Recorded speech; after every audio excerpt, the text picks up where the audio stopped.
Wow. It's breathtakingly arrogant, to say the least. You know, I think he'll get a pretty hot reception at English football Every game next season. Yeah, every game. Just his character, his celebrations. Social media last night was absolutely buzzing. Spain winning, Enzo getting sent off was the perfect end to the World Cup. Yeah, and I have to say that, look, I mean, Spain should have put them to the sword much sooner, but they don't have a focal point up front, do they? They don't have an out-and-out striker as such. Yeah, I mean, if they had the old strikers that they had, like David Villa, he would have scored a lot of those chances. But some of the football they played yesterday, Spain, against a team that just wanted to sit back and try and nick a set piece. Shin pads are a footballer's best friend, even if players like Jack Grealish do wear such small ones you can barely even see them. But what's the story with shin pads, and are there any rules on how big they should be? It all started with cricket, actually. Cricketers had been wearing shin pads since the 1700s. They'd been introduced not for leg protection, but instead to give batters a strategic advantage. The idea was that batters could put their leg pads in front of the wicket if they missed the ball, preventing them from being bowled out. Obviously, that all changed when the LBW rule came in, but that was the theory behind them. It was thanks to this guy that shin protection made its way over to football. Meet Samuel Widdowson. He was a cricketer and a footballer. He played for Nottingham Forest back in the late 1800s, and he wanted a way to protect his legs from nasty tackles. Apparently, he'd broken his leg in a match against Sheffield United in 1874 and wanted to stop it from happening again. Naturally, his mind drifted to his other favourite sport, where players had been wearing these pads. Story goes, Widdowson cut up his cricket pads, sewed them into his socks and popped them on before taking to the footy pitch. Ta-da! Shin pads. Like all great genius inventors, everyone took the mickey at first. To be fair, he probably looked quite stupid running around with these on. But it's thought his whole Nottingham Forest team then began wearing them from 1887, and the first known use of them in a match was in 1894, in a match between Newcastle and the then Woolwich Arsenal. Eventually, FIFA clocked on that this protection was pretty important for footballers. Multiple studies have shown wearing shin pads clearly reduces the risk of players getting lower leg injuries. And so in 1990, basically 100 years after Widdowson first put them on, shin pads were made compulsory. It became a part of Law 4 of IFAB. That's the body responsible for setting the laws of the game internationally. But the law doesn't actually specify anything about measurements of shin pads. It just says pads must be made of a suitable material and be of an appropriate size to provide reasonable protection. It's really vague, and players can get away with a lot. A lot of grassroots clubs are choosing to ban micro shin pads for obvious reasons, though, especially after a 15-year-old player from Penistone Church broke his leg while wearing them. Still no change from IFAB, though. That's why Grealish and co can still get away with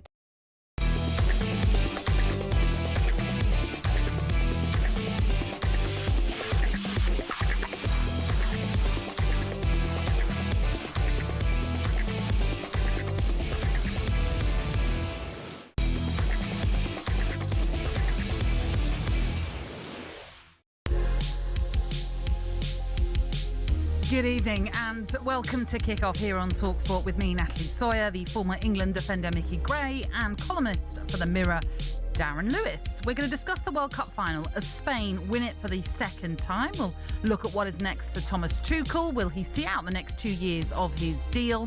That and much more on Kick-Off on talkSPORT. As I mentioned, we will discuss the World Cup final shortly, but we start the show with the unfortunate news that Kevin Keegan has passed away at the age of 75. It was announced earlier today of his passing. And let's get straight to the man that actually broke the news, which is the sports broadcaster and good friend of Kevin Keegan, Pete Graves, who joins us now. Evening to you, Pete. Thank you very much for joining us under such sad circumstances as well. As I mentioned there, you are a close family friend. Tell us about what Kevin has been going through over the last few weeks and unfortunately what has led us to where we are today. Hi, Nat. Nice to see you. Yeah, look, it's a really, really awful, tough day today. But Kevin, well, it all started back around Christmas time. I think I called him on Boxing Day, and he was really poorly at the time. He sort of said he hadn't felt himself, and I'd actually noticed in the build up to Christmas he'd lost quite a lot of weight and he was off his food. We obviously worked together a lot different charity dinners and functions, and he just wasn't eating. He wasn't himself. And I spoke to him on Boxing Day, and he said that he'd actually gone in for a routine operation after he'd had a car accident. And he'd gone in for an operation, and they discovered that there was cancer. And at that point, he was very, very poorly. And they'd said it was stage 4, and he was going to be put on this treatment. And what actually then happened was, over the coming months, was that the treatment worked really well, and he really picked himself up, and he was feeling fantastic. He was feeling like he was on top of it, and it was a battle that he was winning. And I think the doctors had told him initially that there was a 33% chance that he would overcome it, and he really clinged on to that, and he was really believing that he could overcome it and beat it. But certainly the last sort of week, the cancer sort of came back, and his health deteriorated quite rapidly.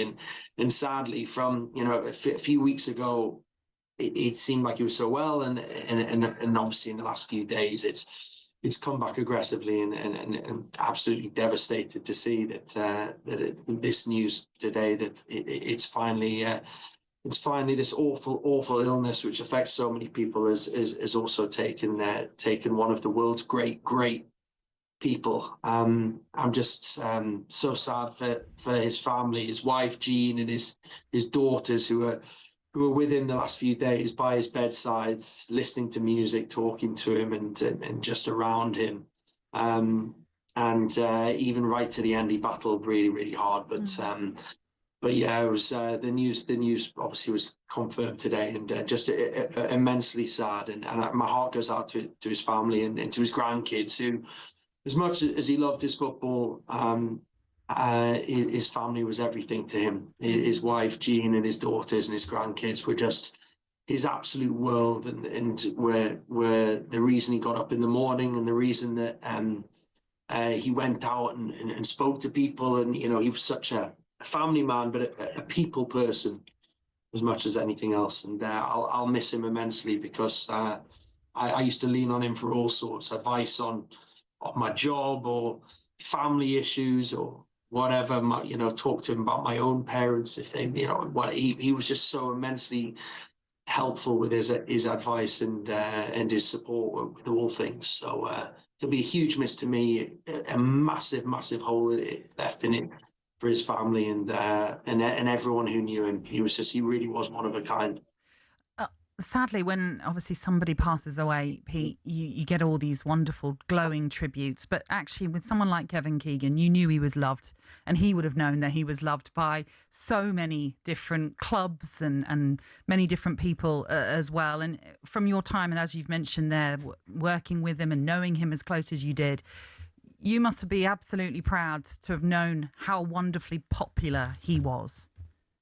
Yeah, I think he was very humble. I don't think he ever really appreciated how much he was loved. And when he used to walk out on a stage in a theatre with 1,000 people in it, and there'd be a standing ovation, although he was always quite embarrassed by that. He was quite embarrassed by personal accolades. He won the Ballon d'Or twice. Didn't really like talking about it. He won his England caps and stuff he did as a player. He never really felt comfortable talking about it. But goodness me, if you talked to him about the players he signed or people he worked with, he was much more comfortable paying tribute to the people around him. And yeah, he was very, very humble like that. I'm sure he knew how much. Certainly, I think he knew how much the Geordies loved him. I mean, his dad was a massive Newcastle fan, and I think a lot of people didn't realise that people say he wasn't from Newcastle, but he had he was brought up with stories of Jackie Milburn and the black and white stripes in St James's Park, and he had this. He always felt like he wanted to he wanted to give something to Newcastle United, because the club meant so much to his dad and his uncles and so on. So yeah, he knew how much the Geordies adored him, and and he in turn adored them. And I'm just so sad, really, because he came so close to coming to a game. I had the honour of introducing him to Eddie Howe. They'd never met each other, And I introduced them. They got on so well. Eddie invited him to a game. This was a couple of years ago. And Kevin was keen to go, but he couldn't go for whatever reason. And the next time he was going to go to a game, Eddie Howe himself was poorly. You remember he got pneumonia and he wasn't at the game. So Kevin didn't want to go there when Eddie wasn't there. And then we came close to coming. He was going to go to the end of the last game of the season last season when they played Everton. He was hoping it was going to be a dead rubber. He had this thing. He didn't want to go to a game which had anything resting on it because he wanted the fans and everyone to be focused on the team. And that Everton game ended up being a Champions League decider, so he didn't go to that. And it was just one thing after another. But he was so looking forward to going to a game this coming season. And I'm just gutted that he never got the chance to do that because he was so keen to go back and see the fans again and be at St James's Park. And that's my one big regret, that we never quite managed to do that.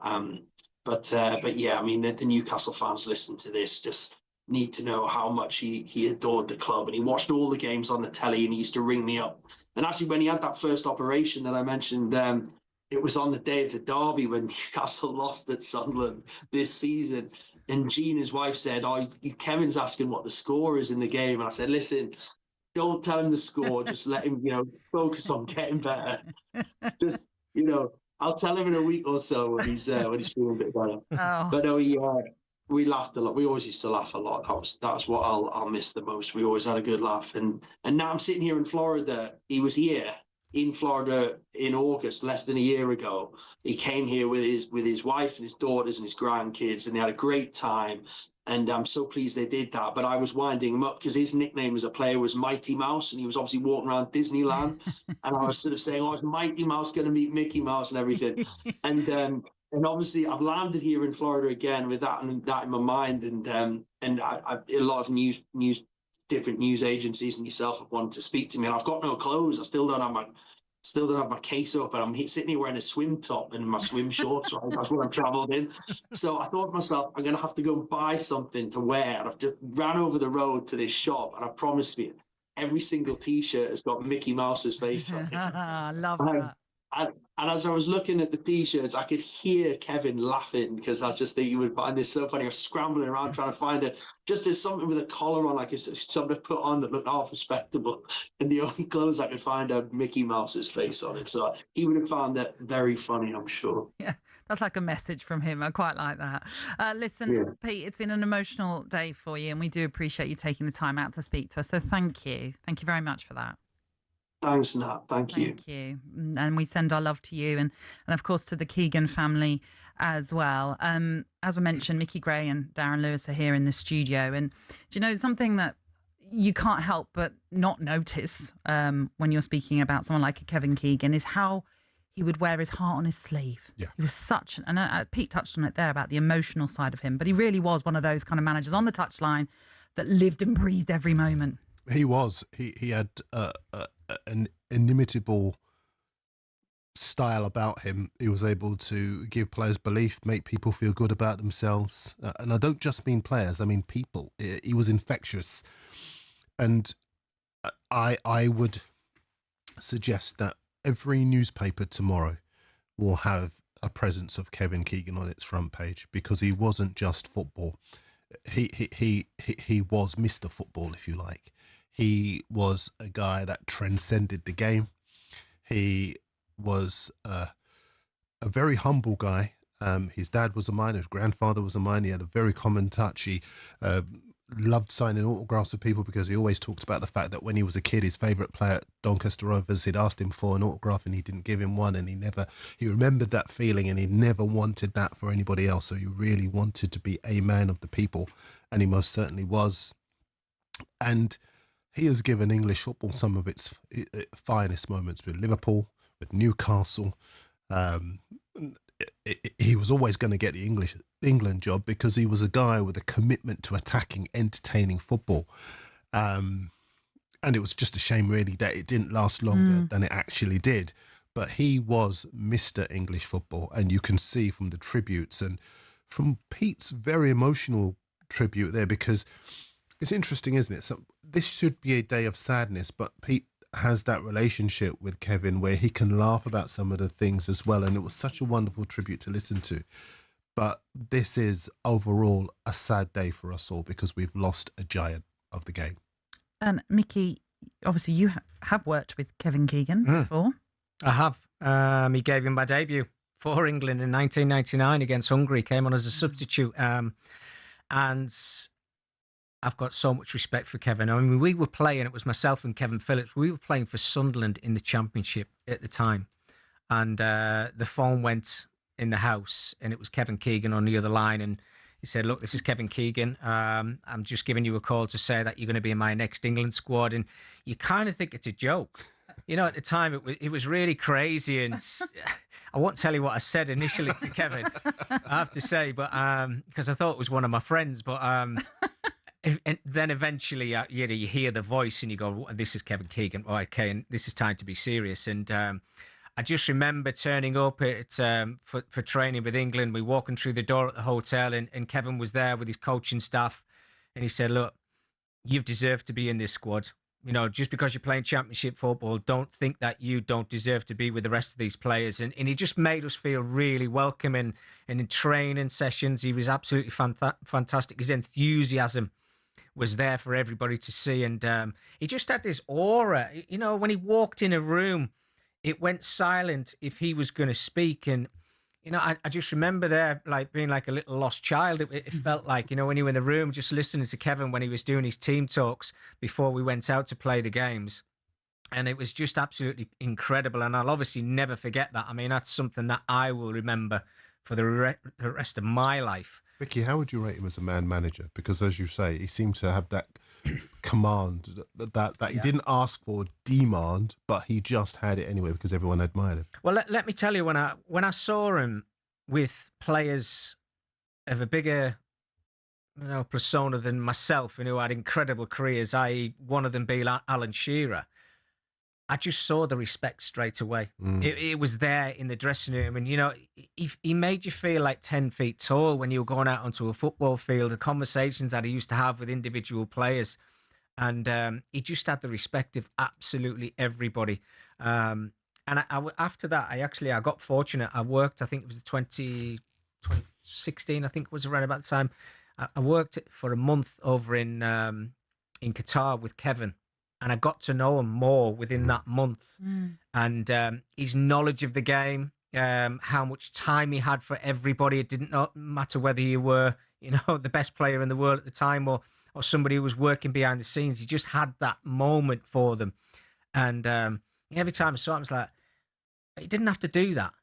And yeah, it was just fantastic. And you see all, you know, you just mentioned it, Darren, you know, all the messages that are coming through for Kevin and everything now. But they became, and this is coming from a Sunderland supporter, a lad from Sunderland, they became everybody's second team. Yes. At Newcastle. 100%. It was the entertainers, wasn't it? I mean, you turned your TV on to watch Newcastle play because you knew what you were going to get from Shearer, Les Ferdinand, Peter Beardsley, Andy Cole, Ginola, you know, those type of players. I mean, they were fantastic to watch and came so close to winning that Premier League. And, you know, we've seen the rant about to Sir Alex Ferguson, you know, Eric Cantona obviously putting the ball in the back of the net, but he gave us some incredible moments as a player and as a manager. You know, you said he didn't have to do that. One of my favourite moments with Kevin isn't actually football. It's not on the pitch, but it was when he sold Andy Cole to Manchester United. Steps. And he came out onto the steps. And that falls under that category of he didn't have to do that, but he wanted to make himself accountable to the fans. To justify it. Yeah, absolutely. But other managers probably would have hidden, maybe blamed the chairman, maybe hidden away, let the fans get angry. But he was someone who felt he owed an explanation to the people. He owed that accountability to the fans. And he came out, and that's why he's so loved up there. I remember myself as a journalist, what was desperate. I loved his Fulham team. Yeah. And he played such good football there. He wasn't there for very long, obviously, because he went off to England. But I knew that some of the more senior journalists were going to get, obviously, the big Premier League teams. So I would have a chance of covering Keegan's Fulham team. And that made me, and at that time, I worked for nothing, really, just so that I could, you know, get the opportunities to cover those games. And it was just such a thrill. He was an electrifying character, a real force of nature as a personality. And you could see the impact that he was having on players. And when he spoke to you in press conferences, you felt like you wanted to run through brick walls, let alone the players. It was just a fabulous, fabulous part of English football history. And I'm using words advisedly, but he did step outside of the game. Such was his impact on it. Yeah, it's a very, very sad day that Kevin Keegan has passed away, age 75, but we will continue the tributes throughout the show. We would love to hear from you. Perhaps you have your stories that you'd like to share of your own personal moments with Kevin Keegan, perhaps maybe just as a fan and you were one of those at Fulham or Newcastle, wherever it was, that got to witness the great Kevin Keegan and the work that he did. We would love to hear from you. 03717 223344. That's the number to call us on. You can also text us as well and WhatsApp us too on that 03717 223344.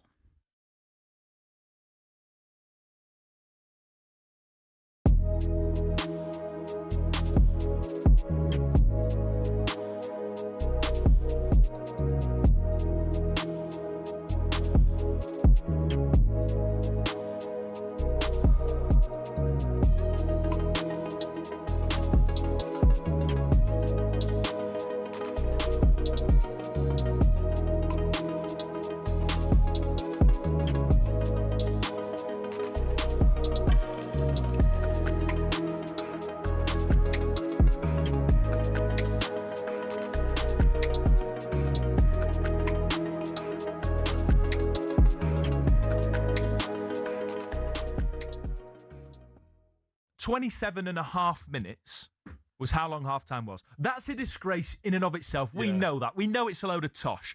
But if you're going to make football showbiz, at least do it well. They started with a clearly pre-recorded Madonna song. Oh, yeah.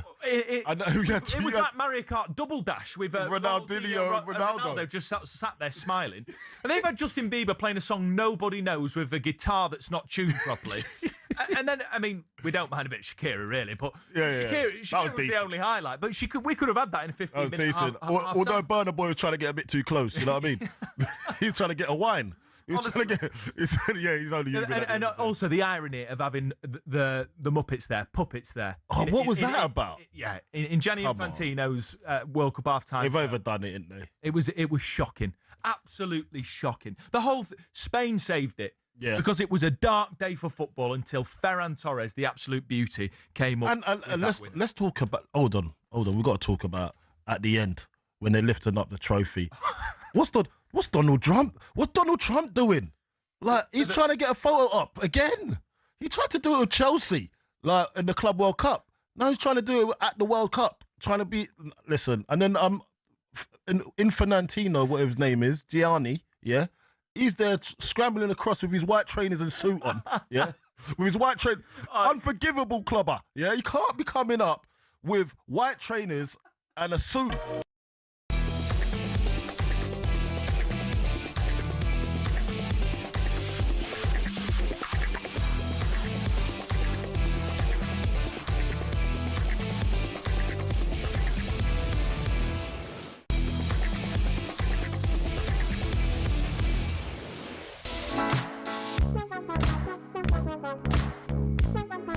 Good evening. This is Kickoff on talkSPORT, and you're in the company of Darren Lewis, Micky Gray, and me, Natalie Sawyer. We're going to continue our tributes to Kevin Keegan, who sadly has passed away at the age of 75 today. Before we continue that, let's bring you an update from the match play darts that's taking place in Blackpool. It's the round of 32. Ian Danter. Thank you, Natalie. Very good evening to you. We're into the last 4 matches of round 1 with tonight's session live on talkSPORT 2. And you've just heard a bullseye hit by Ross Smith. Smudger, the former European champion, taking on the in-form Kevin Doots, Hawkeye of the Netherlands. It's a race to 10, and Smith has taken the first leg with that bullseye finish. There's 4 great games in prospect tonight. After this, then Gerwyn Price finalist in 2023, who's playing pretty well despite the fact that he appears rather disinterested with the sport just now. He takes on the German Martin Schindler, the Wall, who's never won in 4 previous visits to the Winter Gardens. Then Luke Humphreys, the winner 2 years ago but knocked out in the first round last year. He takes on Scotland's Cameron Menzies before the final match of the night sees Danny Noppert in action against a resurgent Rob Cross, a former match play winner back in the early days of Darts on the Radio. All the fun's unfolding right now with myself, Mark Wilson, Paul Nicholson and Chris Mason, live on your home of Darts on the Radio. That's talkSPORT 2.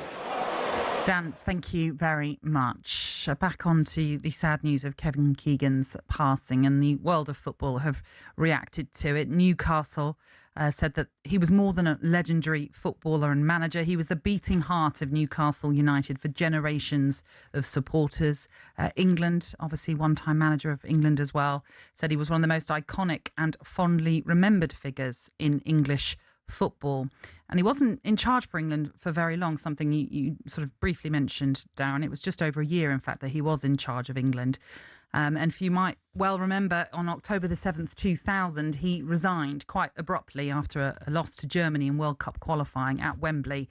1-0 was the scoreline in the end. And actually, the interview he gave was to Sky Sports' touchline reporter Claire Tomlinson at the time. I caught up with her earlier on, and this is how that infamous England interview played out. And we were waiting for Kevin to come out and saw him with David Davis, who was the acting chief executive, and some very high-ranking members of the International Committee going into one of these toilets, which was a very sort of odd thing to happen. So we knew something was up.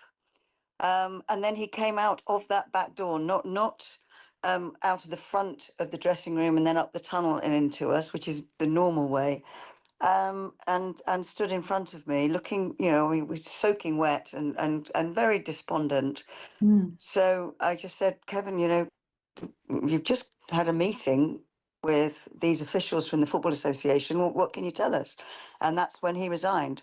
And I can't tell you how much he wanted to communicate with the supporters about his decision, how honest, searingly honest and clearly upset he was. I mean, I didn't have to do anything, which was probably quite lucky because it was one of my first interviews on the touchline. And he just was so, as he always was, emotional and passionate about people understanding.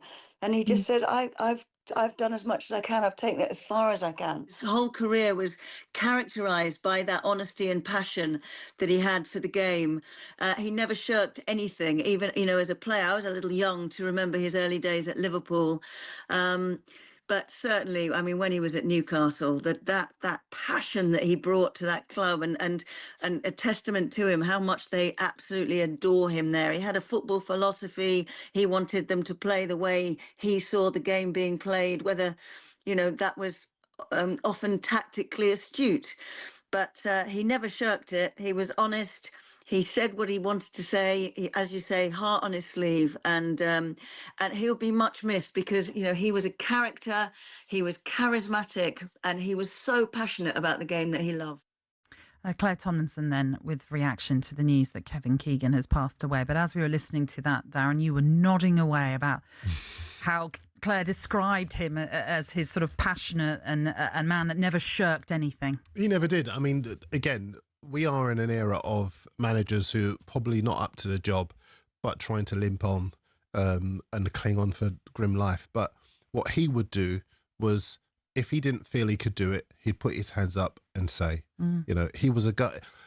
As Claire was talking, I was thinking to myself, the phrase that probably sums him up is, what you see is what you get. He's honest, open, transparent, hardworking. As we're talking, we've got the big screen on here in the studio, and you can see the showcase of goals, all sorts of goals that he scored.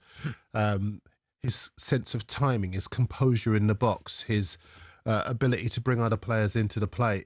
He had it all as a footballer, and I'm glad that we're seeing these goals because it will give, my sons, teenage sons, it will give them a chance to see what the fuss was all about You know, and because this was a genuine great of the game. And the other thing that we were seeing on the screen while we're in here is that I said earlier that he transcended football, and you saw him doing Brute commercials for the aftershave. You know, you saw him doing public information films, you know, warning kids not to sort of go running across the road. You know, he did all sorts of things because at that time he was seen as somebody. He had what we would call now 100% name recognition. Everybody knew who Kevin Keegan was, and he had the ability to touch audiences way beyond football. And that was the reason that so many people wanted to connect with him. There was that famous, I think it was a Brighton Leisure Centre in 1995, and he's playing head tennis with Tony Blair. Yeah. Oh, yes. Yeah. And the story goes that ahead of it, Tony Blair was terrified because he thought it'd be rubbish. And he just said to his advisors, look, just get it to within a few feet of me and I'll be able to get it back and we'll make it work. And in the end, he ended up making Tony Blair look a little bit better than he actually was. Yeah. But it's interesting, Micky, because you talk about how he was astutely aware of who he was as a person, not just as a footballer, but, and you mentioned something in the break about the Great North Run, the first ever Great North Run, and what he did in that. Well, he obviously did the Great North Run. He was running for a charity, but he actually ran the Great North Run in half a Newcastle and half a Sunderland shirt. Nobody would have got away with that. But only Kevin Keegan. Yes. And it was fantastic. And that was what he was about. You know, I think I said earlier, and I spoke to quite a few people about this now, but he actually put the Northeast back on the map. Yes. He went through a bit of a difficult period where all the sides in the Northeast, or the three big sides, if you like, they weren't doing really well. And Kevin then just emerged at Newcastle and built this team, got them promoted. And obviously we know they were challenging for the Premier League for a few seasons as well. And he was bringing players to the Northeast that wouldn't have dreamt to come to the Northeast. And I think it was the fact that Kevin Keegan came to Newcastle and brought this entertaining football that the top stars wanted to sign for Kevin Keegan and be a part of that at Newcastle. And it was down to him. You talk about the greats at Newcastle, player and manager. You know, you're talking Alan Shearer, Jackie Milburn. There might be a few more. Peter Beasley, I think you've got to put him up there as well. Gaza. Kevin Keegan's in the conversation. I mean, what he achieved there was something special.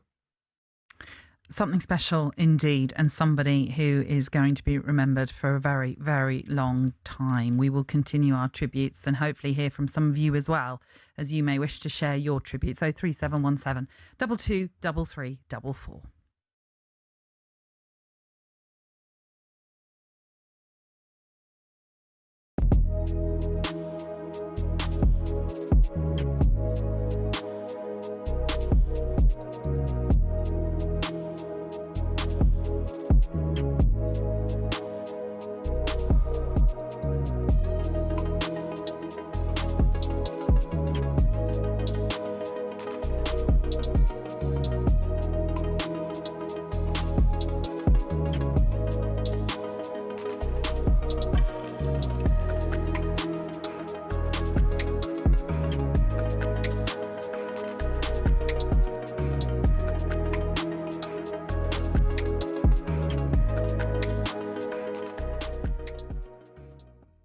You said we should respect Argentina as the holders. Do you still respect them after their performance in the final? Why do you, Alex? Well, they played like a bunch of thugs. Even the scenes at full time, they were laying punches on celebrating Spanish players. Yeah, of course. I don't like that. Of course, that is what they do. They leave a bit on everybody. And then, of course, at the end, maybe their true mentality comes through and you see them as people. Look at that picture on the screen now for those watching on YouTube. Is that what you want to see at the end of a World Cup final? No, Paredes, I simply don't. What I would like to see is, look, if I'm honest, I wanted to see Messi do something in that game. I think the Spanish, though, throughout have been magnificent. I think they only conceded one goal throughout the whole tournament. They proved they kill you with 1,000 cuts. Their passing's magnificent. Rodri's, whether he's the player of the tournament, it's certainly been a magnificent turnaround from him, from Man City. But, look, they'll have to take a good look at themselves. I think the referee was doing the best he possibly could in difficult circumstances. Because he could have got the yellow card out a lot earlier, but that would have in itself ruined the game, wouldn't it, if he started chucking out bookings? Well, why didn't he do that? I think he could have. He was trying to manage the game. I think he knew that inevitably an Argentinian player they were getting away with this against England, and nothing was happening. Yeah. And, you reflect on that.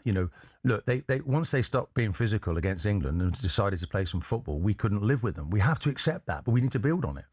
And that's what will happen now. We'll go away. Manager will learn from it. I think really, in the teams that I've played in, playing under Arsene Wenger particularly was helped me to be free in my mind that you attack. That's the best form of defence. Is it an English thing to say that, it's in our DNA that we want to sit off, we don't want to attack? When you think about famous F1 circuits, the likes of Silverstone, Monza, Monaco come to mind. One of these is not like the others though. Monaco is just one of a number of street circuits on the calendar, and that number's only set to rise. There's a clear difference between a traditional circuit and a street circuit. One is a purpose-built facility on private land, the other is, as it sounds, a race through the streets of a major city. Monaco is the famous example, twisting and turning through the streets of the Principality with iconic backgrounds and, let's be honest, not a lot of overtaking. But from 2026, there'll be a record 10 street circuits on the calendar. It proves that cash remains king. Each track promoter gives F1 between $20 and $60 million just for the rights to host an F1 race. And when Saudi Arabia pays upwards of $100 million, you can see why it's an attractive prospect for the sport. But is it all positive? Well, the drivers aren't that bothered.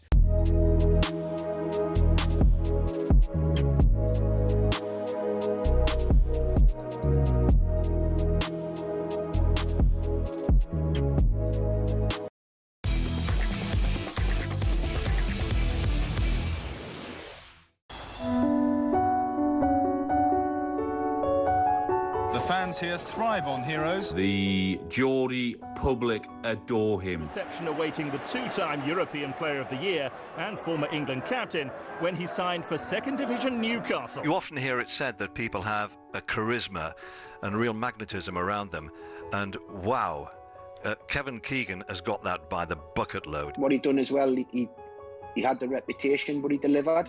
He delivered on the pitch.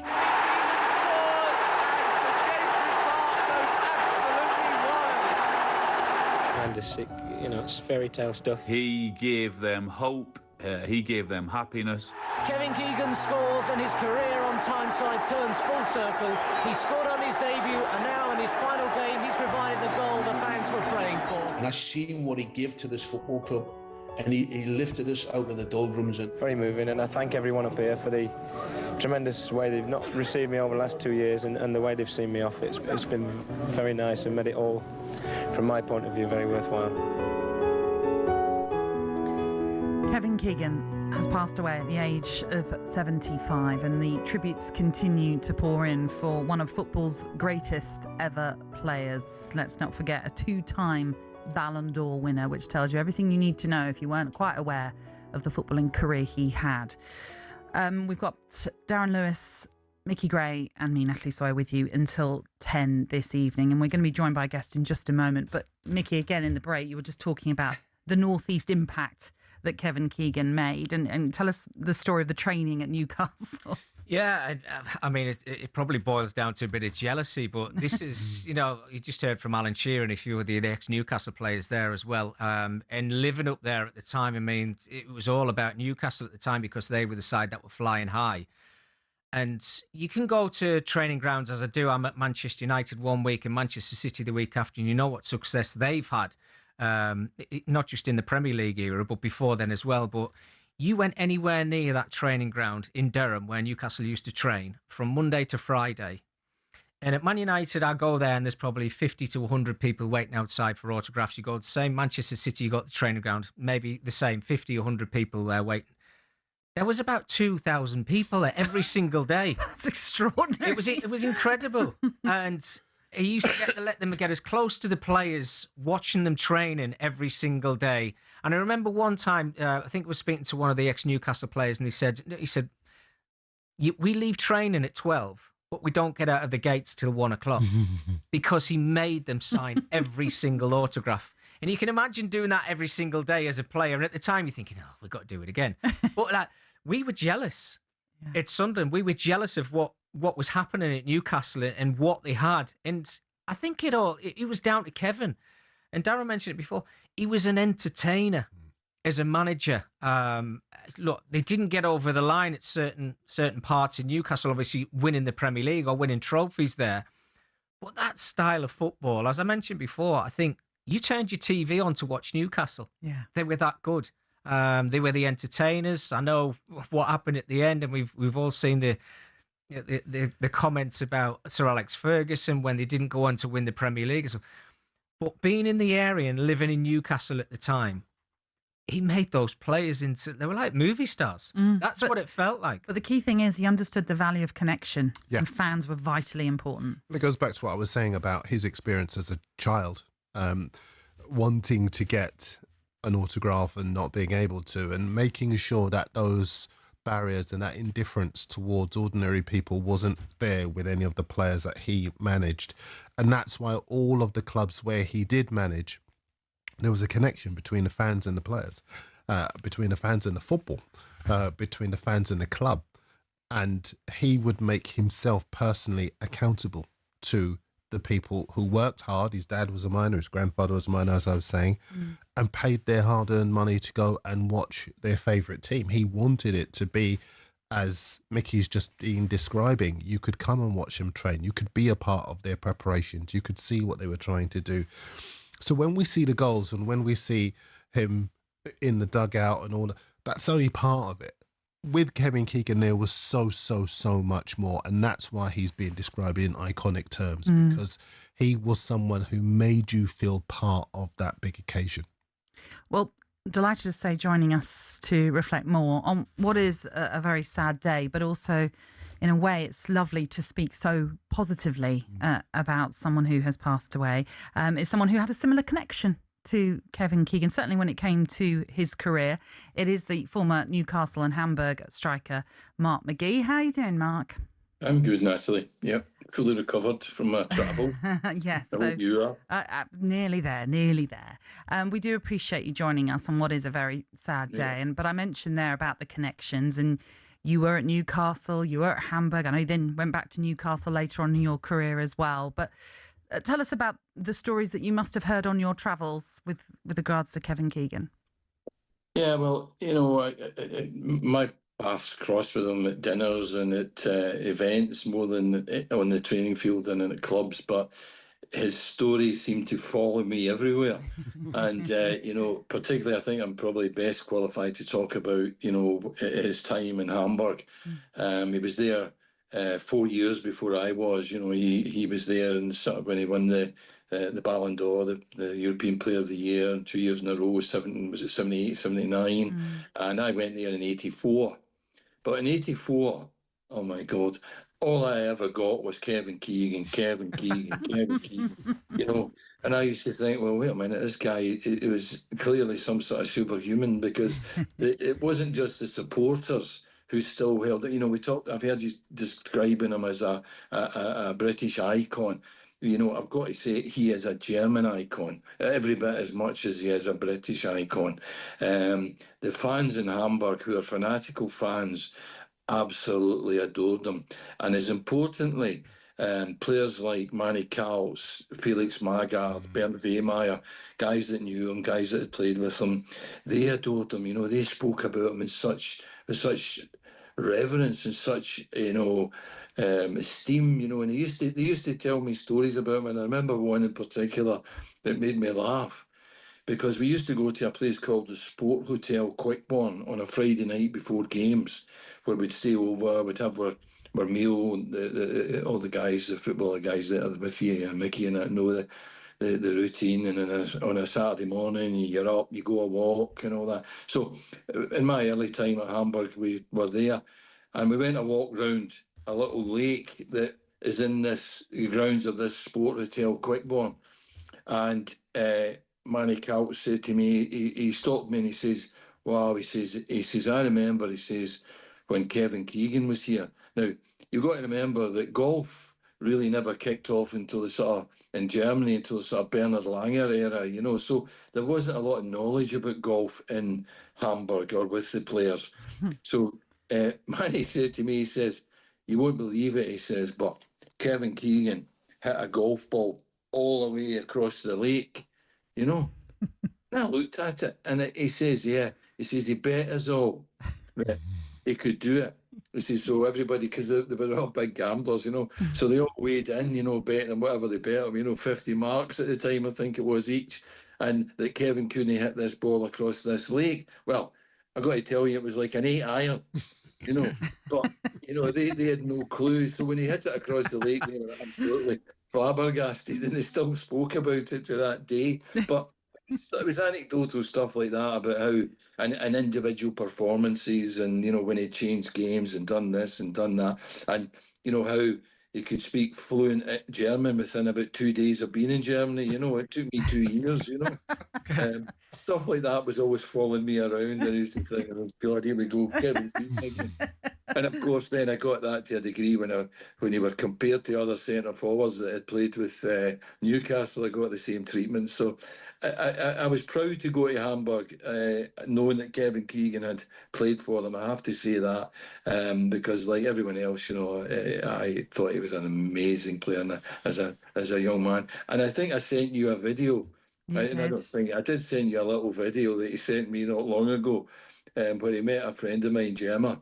And they tried to call me, but they couldn't get me. So he sent me a video, and basically Kevin says in it, oh, hey, Mark, how you doing? Just wanted to say hello and tell you how much I used to love you as a player. When I was a wee boy, I used to watch you playing.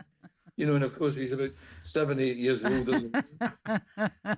He's just taking a wind up, so, only good. A great character, certainly. And we're learning more and more, especially those that didn't have any personal dealings with him, certainly that he was one of those characters. Did you say that you did a few sort of after dinner gigs with him? Yeah, I didn't do after gigs with him, but I was at dinners where he was doing after, and things like that. And he had a bit of interest in Scotland for a while when he was doing some soccer school stuff up there, and I used to see him around quite a lot. He was around quite a lot of different Scottish events, so I saw a bit of him then. I didn't know Kevin Keegan well, but, I knew Terry Mack a wee bit better, and I knew what Terry Mack thought of him, and, how regard that he held him in. But, an absolutely fantastic player. And as I say, people should understand that, in Germany today, they'll be feeling just as sad over, and I'm not just talking about Hamburg, I'm talking about nationally, they'll be feeling the same as we're feeling in England at the loss. I've seen what Hamburg have said on their own X account, where they say that they mourn the loss of Kevin Keegan, the English football icon, as they say, has passed away. And they just spoke about that the world football has lost one of its most defining personalities, and that we will always cherish an honourable memory of our former championship player and 2-time Ballon d'Or winner. And just to have a Ballon d'Or winner, obviously, at your club, not just to win it once, but to win it twice, must have been something they were so incredibly proud of, like they've just said there.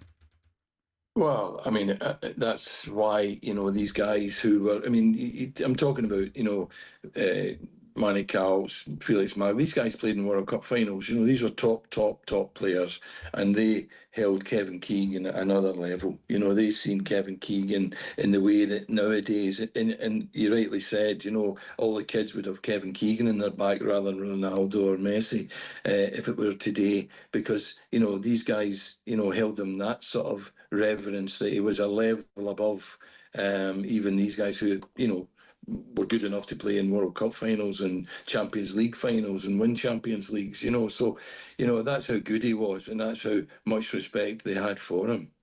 Mark, thank you for being with us this evening to share that. Really do appreciate you being with us this evening. Thank you. Thank you. Thanks, Mark. Thank you. Mark made such a good point about the quality, because people do forget Maradona asked for his shirt, I think it was in 1980. He played against Pele.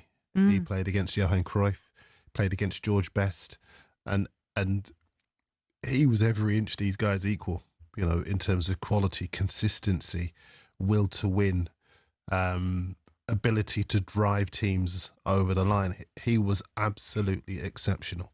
And we were saying earlier that there's a reason why the younger people who might not necessarily know too much about Kevin Keegan should go and have a look. He wasn't just a fantastic manager, he was an absolutely transformative footballer.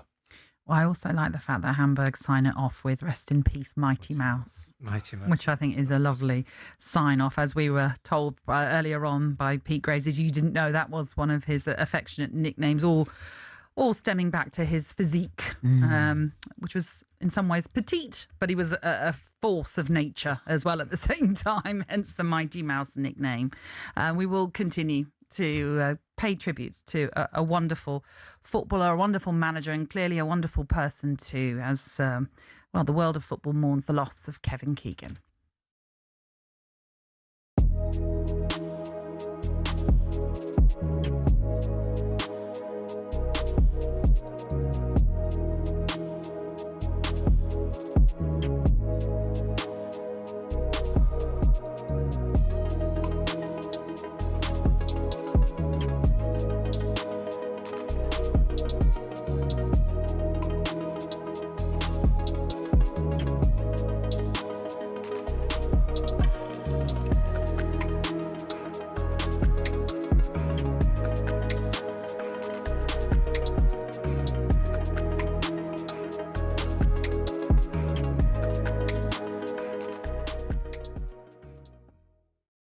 I've got to get your opinion because Wayne Rooney delivered quite a withering assessment of it on TV last night.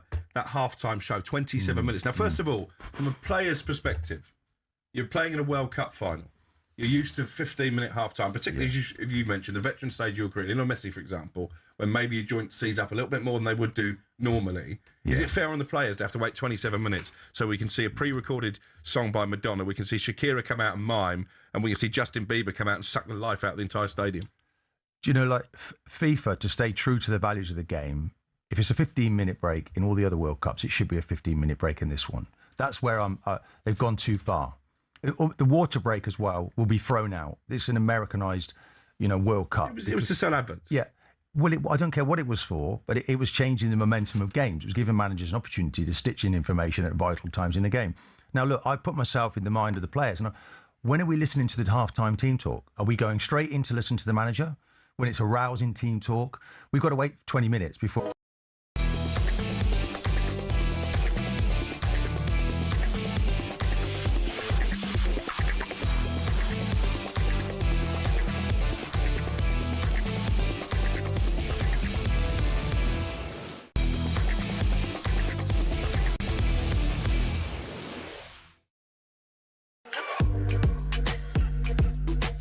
This is Kickoff on talkSPORT, and it is Micky Gray, Darren Lewis and Natalie Sawyer with you until the Sports Bar at 10. In just a moment, we will bring your reaction to the sad news that Kevin Keegan has passed away at the age of 75. But time for another update from Blackpool for the match play darts with Ian Danter.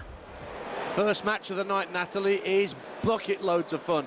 Ross Smith, the former European champion, raced into a 5-0 lead against the debutant Kevin Doots, pocketing 160 checkout on his way, averaging 105. But then in the second mini-session, Kevin Doots, on debut, fought back to take 4 of the next 5 legs to get it back to 6-4. He was averaging 104 himself with a 141 checkout as part of that run. But Smith has started to reassert his authority in a race to 10 legs. He's now 7-4 up in a fantastic opening fixture. Still to come, Luke Humphreys, former match play champion, takes on Cameron Menzies. We've also got Gerwin Price up next against Martin Schindler. And the rejuvenated Rob Cross takes on the Dutchman Danny Noppert to complete round 1 here at the Winter Gardens. All the action, all the fun, all the darts is over on your home of darts on the radio. That's talkSPORT 2.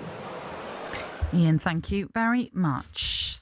Kevin Keegan then has passed away at the age of 75, and the tributes do continue to pour in from the world of football, whether it's a former player, a manager, even fans as well. And we'll hear a fan's perspective in just a moment. But earlier today, the former Newcastle midfielder Lee Clark joined Andy Goldstein and Ben Foster on Drive to react to the sad news. Heartbroken. This was more than just a manager to me. He was like a father figure. I seen him reinvent this football club twice, and also reinvent the city in the early 80s when he came as a player, got the club out the doldrums of League Two, which is now the Championship, into the top division, from 15,000 crowds to full houses of 32, 33,000, and then was lucky enough to be there the day he walked through the door in the early 90s to do exactly the same with the football club and the city, and take a club that was languishing down the bottom of the Championship to 2 or 3 years later challenging to become Premier League champions. So that was Lee Clark, who joined Drive earlier, and echoing really what you said, Micky, about how he was really able to put the North East back on the map. Yeah. Well, Lee he eventually came to Sunderland. Lee, he came for a year, and he's my teammate. So he's a very good friend of mine, and I know how much he used to love Kevin Keegan. And without being able to tell you the stories, it always seemed to be about Kevin Keegan. If he was talking about Newcastle, obviously Lee's background as well, and he got very upset. I saw a few interviews from Lee earlier on, and I can understand why. Kind of a father figure to him, and Lee will obviously back this up. He played his best football under Kevin Keegan in an incredible side. And I think there'll be a lot of ex-players, not just at Newcastle, but I think all of the clubs that Kevin managed, that'll be very, very upset today as well, because of the respect and the love that they have for the man. If you ask a lot of players who played under Kevin Keegan, Q&As as we get now, and you say, where did you play your best football? Who was your best manager? I think there'd be a lot of them would say Kevin Keegan. Yeah, I think you would be absolutely right on that. We mentioned about your own personal tributes and whether you wanted to share them. And Jolien, who's a Manchester United fan, has rung up this evening to do that. Jolien, good evening. Good evening. Thank you very much for having me on. Well, thank you for yes, I have a very... well, I just wanted to say what a great guy he was, because my wife got me a present, which was basically a copy of the autobiography and a talk, an evening of questions and answer with Kevin Keegan at some cinema in London. So I went up, and he was brilliant. He just talked. He was funny. He was confident. He was articulate. I managed to ask him a question, which was great, and he answered it about the 1974 Charity Shield when he and Billy Bremner were sent off, and he was completely honest and open. And I could just see it was always said in football, and as a fan I heard this from so many sources, all the players, they just loved playing for Kevin Keegan. And every bloke in that room could see why. But the really nice thing was, right at the end, Matt Winter, I think it was, who Times journalist, who was kind of comparing it, he said, right, before you have a stampede, Kevin has said he's not going to leave until everybody who wants the book signed has had it signed. Wow. So there's no need to rush, don't worry. And it was just brilliant. And it's still there on my bookshelf. That's the measure of the man, isn't it? Yeah. It is, yeah. Yeah, and every bloke in that thing, if he'd been daft enough to ask me to play for his football team, I would have done so in a shot. Yeah, and you'd have run through brick walls for him as well, I'm sure. Absolutely, yeah. But he knew what he was dealing with, so he didn't ask me. But there we go, fair enough. But I just hope that, his family are realising how much he was loved by non-Newcastle fans, non-English fans. He was just a great guy. Yeah. So I hope that they get some comfort from that. And it was a lovely, lovely evening with him. Oh, well, that's a lovely story that you've shared with us, Jolien. Thank you for ringing in and sharing that. And that's the sort of measure of the man, like I say, that he transcends just his own football clubs, but it's just everyone. Do you know what's interesting? Obviously, with a nod to the news agenda, because obviously in politics at the moment, you got people describing him as the king of the North now.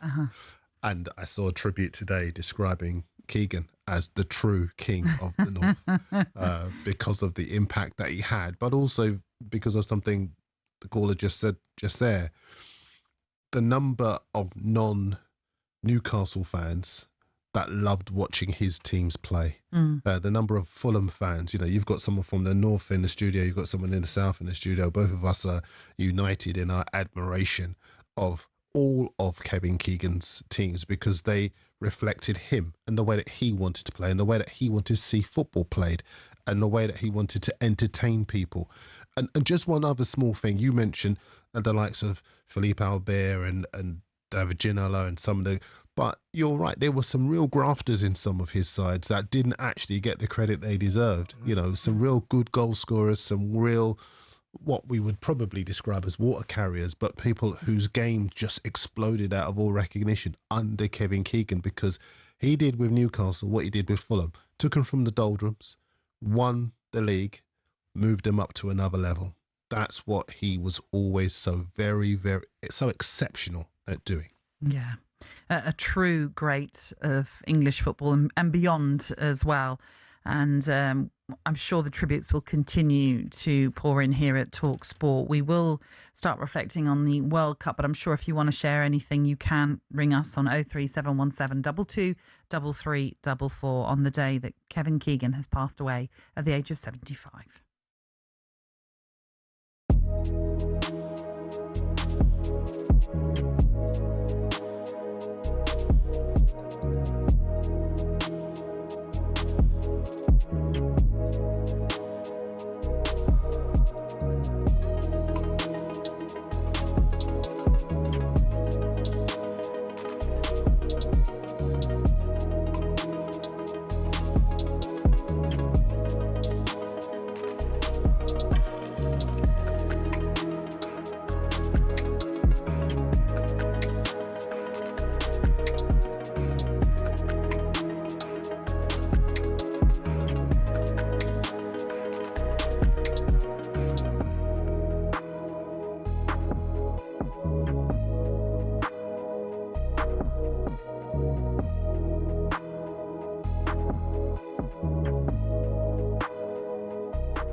Let's talk Morgan Rogers. Obviously, Middlesbrough will be quite happy as well, Crookie.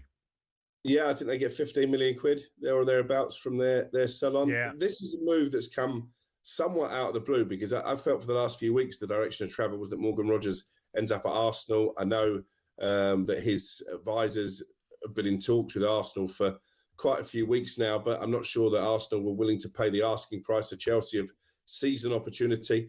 £117 million, a British record fee, and he's on his way to Stamford Bridge. I think Arteta is going to be really disappointed because Rodgers was his top target. Arsenal could offer Champions League football. Chelsea, of course, can't offer European football of any form. But from an Aston Villa perspective, this should give them the platform now to go on and find their way around the financial issues they've had with UEFA in particular and be able to bring in reinforcements. They need them, don't they? Because they've not only lost Morgan Rogers, they've lost Yuri Tillemans to Manchester United. Luca Digne is on his way to Paris Saint-Germain. Those are three players who were so key for Villa last season in terms of winning that European trophy and qualifying for the Champions League. How out of the blue did this Chelsea bid come? Because it seemed... Corinthian Casuals are a team in the Combined Counties League Premier Division South. Despite that, they're one of the most important clubs in world football. Here's why. The club was formed in 1939 as the result of a merger between Corinthians FC and Casuals FC. Now, Corinthians FC were founded in the late 1800s when the FA's top brass were sick of getting pumped by Scotland every time they played them. As a result, a man called Nicholas Lane Jackson set up an amateur side which would bring in the best players who could all play for the national side. And it worked. It wasn't long before England were dominating the international fixtures they played, and it was largely down to Corinthians. In fact, in 1894 and 1895, they played consecutive games where Corinthians provided the entire England 11. But the thing is, the players refused to play professional football. They didn't believe in it. They wanted to spread the values of sportsmanship, competition, and played for the love of the game. It also helped that most of the players were Oxbridge graduates who didn't need the money. But instead of entering the league and cup competitions, they played exhibition football and toured the world, bringing the beautiful game with them. And it was this which spread the game throughout the world and made it so popular. Most famously, in 1910, they travelled to Brazil. And the locals in Sao Paulo were so impressed, they started their own team under the same name. Yes, the same Corinthians who won the FIFA Club World Cup in 2021, one of the biggest football teams in Brazil. Now, they were global superstars, and despite not being professional, Corinthians drew in the crowds. Everybody wanted to play them, everybody wanted to watch them. So much so, they regularly played the winners of the FA Cup in what eventually became the Community Shield, winning most of the time. They actually inflicted Manchester United's worst defeat, 11-3, a record which still stands to this day. Now, fast forward to today, Corinthian Casuals still don't pay their staff or players. The ethos of sportsmanship is still at the heart of everything that they do. And even though they're a side in the lower leagues, If you make the trip to King George's Field in Tolworth just off the A3, you'll most likely bump into Brazilian Corinthians fans who often make the pilgrimage across the globe just to watch their founding team play.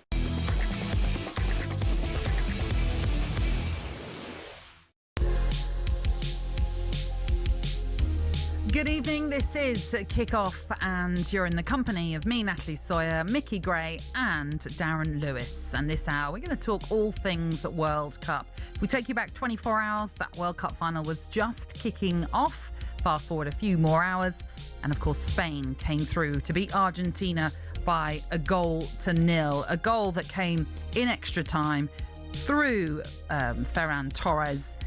And it was quite a controversial final. I think that's fair to say. Let's get the thoughts then of Micky Gray and Darren Lewis on that particular final. As I mentioned, I mean, a game that was littered with stoppages, quite dour at times. But do you think Spain were the deserved winners? Oh, my goodness. Why does that not surprise me? I think we all think that. Yeah, absolutely. Do you know, it's a real shame because I think until the final, we had good things to say about Argentina and their resilience and their ability to come back from difficult situations. They fought back from 2 goals down against Egypt. Mm-hmm. They obviously took advantage of our surrendering the game when they played England. But they came into the final with no real intention of playing football. They wanted to disrupt. They were the beneficiaries of some of the most awful officiating I've ever seen. I think the referee in that final, we now know it was his last game, and he kind of treated it like it was his last game because if he had, I think, shown more authority earlier in the game, it might well have been the case that we would have seen a match that rather than one team trying to kick another team off the park because they realised that they wouldn't be penalised for it. A number of the players who had cards, I mean, Paredes should have been sent off long before his first yellow card. Absolutely. Fernandez should have been sent off long before that lunge on, who I can't remember. Rodri. It was Rodri. Yes. Yeah. You know, some of the conducts of the Argentina players, it kind of reminded me of people with long memories, Argentina in 1990 in the final against Germany, I think it was. It was just reprehensible. And I think what it did, it united everybody behind Spain. Every neutral, everybody who wanted to see football win was behind Spain and their victory. But see, I even think it goes beyond that in the sense of the semi-final because we saw some of those tactics against England. That's not sour grapes because in the end, Argentina deserved that victory. But there were moments at the start of that game where you thought the referee needed to clamp down on that semi-final because of the Argentina, let's call them in with those speech marks of tactics. Yeah, you're completely right, Natalie. Yeah, I think there was an inconsistency with the refereeing through the tournament and certainly in the latter stages that I don't think we needed to see. Look, I'm kind of going a little bit left field here because I want to talk about England, but what I saw from Argentina, but in a different way, right, is maybe the underbelly part that we're missing. What's not getting us to semi-finals, finals of World Cups, because that was a way of seeing that. But I'll go back to Mick, just as I kind of see what you're saying, but I think there's a really fine balance between edge and just thuggery. Oh, they crossed the line. What we saw. Without a doubt, they crossed the line. Yeah, you're right. There's a way of doing it and there's a way of not doing it. Argentina showed us the way to not do it. What it was a win for football. Because you could see from the first whistle the way that Argentina were going to approach that final. I think they knew themselves they didn't have what it took to beat a side with the quality that Spain showed throughout the whole of the World Cup, and they were outshone in every position. But what Darren mentioned there and yourself about the refereeing that final, for the first 15 minutes, he set his stall out by letting everything go. Tagliafico on Yamal on the touchline was another one. I mean, he could have been sent off if you'd have put a still on, as we saw in the World Cup. You know, we had a red card, didn't we, for England? Mm-hmm. If you'd have put a still on Tagliafico on that challenge on Yamal when his studs went down the back of his calf, he would have gone. The Fernandez challenge, he would have gone. Paredes, you just mentioned there, 2 or 3 challenges. I mean, they're very close, all of those challenges, to red cards, never mind just a yellow card.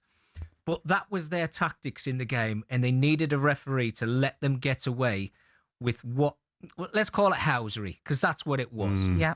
And eventually the game got to a point where he let them off with so much that it was going to be down to some brilliance from Spain. And thankfully we got it from Torres, albeit in extra time, where we've now got the champions who were Spain, because I think Argentina lost a lot of support for the way they performed in that final. And even after the game as well, I mean, let's talk about that. I mean, that is just so out of order. I mean, it was disgusting. Yeah, It was disgusting. Absolutely. It was horrible. I'm glad you used that word, because I think what we saw from Argentina, I'm expecting ban for Paredes, ban for some of the staff that was seen to be striking opponents. Some of the conduct after that final whistle. We know that FIFA lost a lot of moral authority for a number of reasons during this tournament. But if they've got anything left about them, they've got to take a strong line with Argentina, because other countries otherwise will look at that and say, anything goes. Yeah, we can do exactly the same thing. And I think that's the real concern here is moving forward is, you know, what do we expect? You know, when we get to the Euros in 2 years' time and then another World Cup after that, you know, when we get to the latter stages, is this what we have to do 100% to win a game in the quarterfinals or the semi-finals or even the final itself? Because that's obviously, as our nation, England, that's where we want to be. But if we're not as good as who we're coming up against, do we revert back to being physical, nasty? I know there's a little part of something missing in the DNA, as Thomas Tuchel puts it, from England. I know what you mean about the needle. You need a little bit of needle. Of course you do. But again, you can't cross the line. Because I think, for example, and to your point, Paraguay, right? Off air, I was having a bit of a rant. Full disclosure, I was ranting about Paraguay because I just thought that refereeing performance was the worst I've ever seen, right? It was cowardly, spineless. It was a referee who had no real idea. I think he forgot that he had cards, and because some of the treatment endangered the safety of the France players. The Paraguay team as a whole were an absolute disgrace. And the one thing I thought was that there were these attempts to kind of sum it up in footballing terms, but there was nothing connected with football about the way those guys went about their business. That was Sunday league stuff after a few pints, so where you're hungover and you're just basically lunging around on the pitch trying to stop players from getting past you. I mean, I was very fortunate to be at that Paraguay-France game that you're referring to, and you're absolutely right. Our team that was out there, we were absolutely shocked by that performance because it was simply dark arts of the highest order. What I particularly liked was how Mbappe spoke about they expected us to turn up in tuxedos, but we know how to play dirty as well. And thankfully, they weren't sort of coerced into falling for some of those traps where they could have ended up with red cards potentially because of the feeling that they might have had to play dirty as well to that extreme. But you're absolutely right. We could not believe the refereeing performance. We couldn't believe Paraguay's performance either because they clearly didn't want to play football. No. And this is the point. I take massive exception to the idea that a team who assess the skills of another team and think to themselves, we can't keep the ball the way they do. We haven't got the pace to stop them. We haven't got the organisation to prevent their midfielders breaking on us or, you know, their distribution. So let's just kick them. Let's just stop them. Let's rake them. Let's go in hard. What was the old thing? Let them know that we're there and all of that kind of. Yeah. Sorry, that is from a different bygone era, and I think unless football clamps down on that, other teams will start to think that they can do that as well. Here's a comparison for you, and I had to look through. You remember the 2 sending offs to South Africa? Yes. Yeah. I mean, 100%. Shouldn't have really been sendings off. Let's be brutally honest with you. 100%. I mean, so the comparison is You know, we're seeing players getting sent off for something that, yeah, maybe the referee should go and have a word with them and maybe give them a yellow card, to what we witnessed in that final, in that first, well, probably throughout the whole of the game, but certainly the first 15 to 20 minutes of the game. Unbelievable. Yeah. And you could sense that the Spanish players, the coaching staff, you could see they were all getting out of their seats. Every time that an Argentinian player made a challenge, they were going absolutely crazy, because on a weekly basis, like we watch in domestic football, whether anywhere around Europe, it's red cards. Red cards, yellow cards straight away. And that's it, isn't it? Like you've both alluded to it already, that the referee failed to take charge of that situation early on. Had he have done that, it kind of felt as though he completely lost control of the game, because, and I know some might say, well, hang on, red cards were eventually shown, but still, very early on, he could have clamped down on it. Very early on. And we might have seen a different spectacle. And it wasn't even the referee as well. His refereeing team, the assistant. You saw coaching staff on the pitch during during extra time. You know, you saw people outside their technical area. You saw all sorts going on, and you just thought, this is out of control. And it was as if he just wanted it to be over, so that, you know, he could celebrate and toast himself and whatever else. And it was a real shame for the game, because we'd seen some fantastic finals over the last couple of World Cups, and I felt this had the capacity to be another one if there was football, and if, as you say, it clamped down early. Sorry, Mick. What about, that's okay, no, that's fine. But what about even Messi with Cucurella? Well, I was going to come to that, because we will talk about Messi and what it means for him, but absolutely, listen, he's not going to lose sleep over the fact that we're all going to criticise him, and that we're all, you know, sort of saying we're disappointed in Messi's performance, or certainly in that moment anyway. But absolutely, trying to send off a fellow player for something that was nothing is just in itself unbelievable as well. But we'll talk more about that. We'll talk more about the final. We will get to England as well and talk about that needle on the right side of the needle that is needed, perhaps. That's to come as we review this 2026 World Cup on talkSPORT.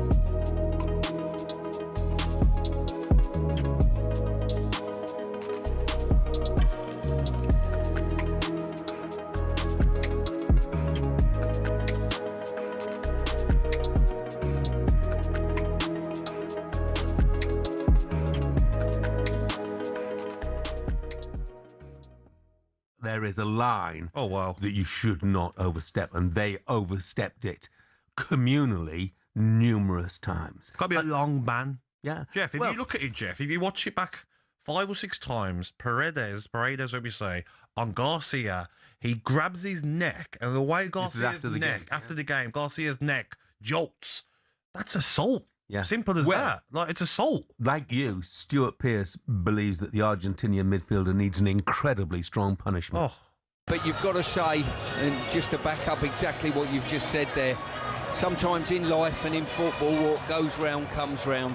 And that's exactly what's happened to Argentina today. And I'm sure FIFA will see the punch that was thrown at the end of the game, and obviously they were quite happy to extend a 6-game ban for a Qatari player, and I'm sure when they see a punch like that, it will probably warranty a 20-game ban. I'm sure FIFA will be right on top of this, Abe.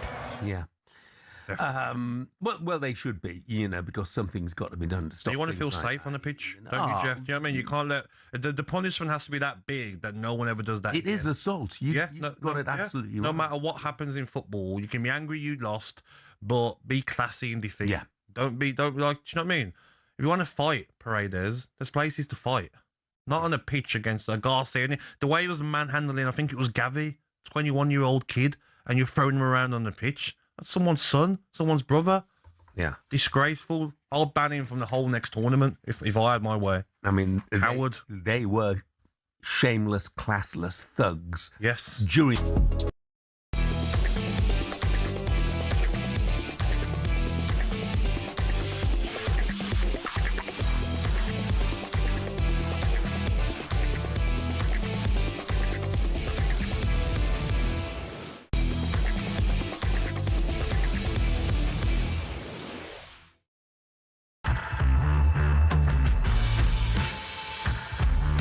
Welcome along to Kick-Off this Monday evening, and it is Darren Lewis, Micky Gray and Natalie Sawyer with you until 10 o'clock, and then you have the sports bar to look forward to. We're continuing on our dissection of this summer's World Cup, but before we continue that conversation, let's bring you another update once more for Match Play Darts in Blackpool. Here's Mark Wilson. Yeah, good evening, guys. We just witnessed a Winter Gardens classic. Ross Smith beating the debutant Kevin Dukes by 10 legs to 6 in the end. Smith led 5-0 early on before Dukes won 4 of the next 5 to close to 6-4. But it was Smith who closed out victory, hitting a 160 earlier in the piece. Dukes on debut averaged over 104 in defeat. He too had a big 161 finish near there, but couldn't close the gap on Smith. He averages over a ton. He'll take on either Humphreys or Menzies in the second round. They play later tonight. On stage now, it's the former match play runner-up and former world champion Gerwyn Price. He takes on German Martin Schindler, who's yet to win a game here in Blackpool. This is 5th attempt. Price against Schindler is live right now over on talkSPORT 2, but it's Ross Smith who's beaten Kevin Dukes by 10 legs to 6. Mark, thank you very much. So, Spain, no doubt, still celebrating, many Spanish fans still celebrating the fact they are World Cup winners once more. The second time they've won it since 2010, then after that 1-0 victory over Argentina in New York, New Jersey. Although we know it's New Jersey, it's definitely not New York. But anyway, that's for another conversation. We've talked a lot about Argentina. We will talk about Spain as well. I mean, I was telling you guys in the break about how when you're travelling as you do at these tournaments, you don't sometimes see as many games as you'd like. And we didn't really see Spain that much. And the first time we saw them live was the semi-final against France. And all of us, bar Joe Shannon, who actually said he thought Spain would win, we all were like, France are going to blitz this. They've been so good. How wrong were we? Because we hadn't seen Spain live. So, yeah, very, very impressive they were. As of course they were, as they've come on to win this World Cup once more. But Lionel Messi, we're talking about him just before the break and how it was really disappointing to see him fall into the sort of dirty tricks category, like his teammates, in trying to get Marc Cucurella sent off in that final. As a reminder, or perhaps you didn't see it, there is a moment when Marc Cucurella puts his hand to his mouth as though he's obviously going to whisper something, but he does it so quickly that he remembers, oh, I shouldn't do that. And Messi's response to that, running around like a little child, like, miss, look what he's done. Couldn't believe it. I could not believe someone as so wonderful, as we know, as legendary as Messi would do that, Micky. Yeah, I mean, there's not many things that mar Messi's career. And, you know, we've eulogised, haven't we, so many times of what he's achieved and how incredible a player and how incredible a career he's had. You know, he'll go down as the greatest, or if not, one of the all-time greats, and we'll be talking about him for many, many years to come. But I think that was the side, and I don't know if it was maybe from something that he'd seen from his teammates prior to that happening with himself and Cucurella, that he thought he needed to get involved in that. But if I'm completely honest with you, I think he was just on the pitch at the time and just thinking, we can't win this game. We cannot win this game. We need something to happen in this game, whether it's a sending off or something out of the ordinary, because this Spain team have got our number. And watching the whole game, the way that they just dominated Spain, I just kept looking at these Argentina players. I don't think Messi actually touched the ball. I don't think he touched the ball until about the 14th minute. And he had 52 touches in the game, I think, eventually, but none in Spain's 18-yard area. And look, we're probably talking about the negative side of Messi now, where we are. But I didn't expect to see what I saw from him in this World Cup. I thought he was absolutely scintillating at times. I mean, that goal, was at Martinez over the top with the little half volley with the outside of his foot, and he fired into the roof. And I think it was against Egypt. It might have been the game before. No, it was Egypt. Yeah. Major just dropped. I'm like, he can still blink and do it. You know, it was just like, I was like, wow. I mean, this guy is just something special. But when it got to the final, that game was just too much for him. It really was. They couldn't get him involved in the game at all because of the way they were playing. It was all direct. They couldn't get Messi involved in it. Look, he had that chance earlier on when he ran through towards the goalkeeper, and yeah, he didn't quite get there. That was probably, you know, the moment for him to do something in another World Cup final. But it's going to be interesting to see what Argentina, you know, if it is the end of Messi, how they're going to approach games now, because, you know, everything was around him, wasn't it? And what we need to get the ball to Messi. He's going to win the football match for us. But when he's not there, I'm not quite sure what you're going to get from Argentina moving forward. It's interesting, the conversation about if it is the end of Messi, because he's 39. He can't possibly be at the World Cup at 43. No. I mean, I love football, I love Messi, but I don't want to see 43-year-old blokes at the elite level strolling I mean, around. I was just about to say that word. He was strolling. What would he be doing this? Limping? But still would come up with decisive moments because it's Messi, probably. Yeah. But you're right. Listen, I think these debates only carry on, and I've been involved in them myself, because we cling to their genius for so long that we don't want to let them go. But I think we have to admit, and he would have to admit first before anybody else, that it's not so much that the magic has gone. He still does have the magic, but 2 years in football. Well, listen, what am I doing? I defer to you. No. In footballing You're terms. right. You age very quickly, Natalie, and I think we actually saw that with Cristiano Ronaldo. I mean, I don't want to go too left field here and start talking about every individual. I was player. just about to make the point, so no, go right ahead. But I think that's it. You saw Cristiano, and I think what will start to happen is you'll get like a younger generation who maybe seen him for the first time, and I'm talking young 6, 7, 8, 9-year-olds, and they'll say, "Oh, right, I want to watch Ronaldo," and they'll see that and forget about what he's actually achieved in his career. Because Ronaldo, again, is another one. I mean, played against him. It's just an incredible player. So I think Messi's at the top. He's still at the top now. They've just lost a World Cup final, after winning it 4 years ago and lifting the trophy. Does he finish at the top? So we can just go back and look back and enjoy what he's given us for, over 20 years? If you were him, would you want to come back?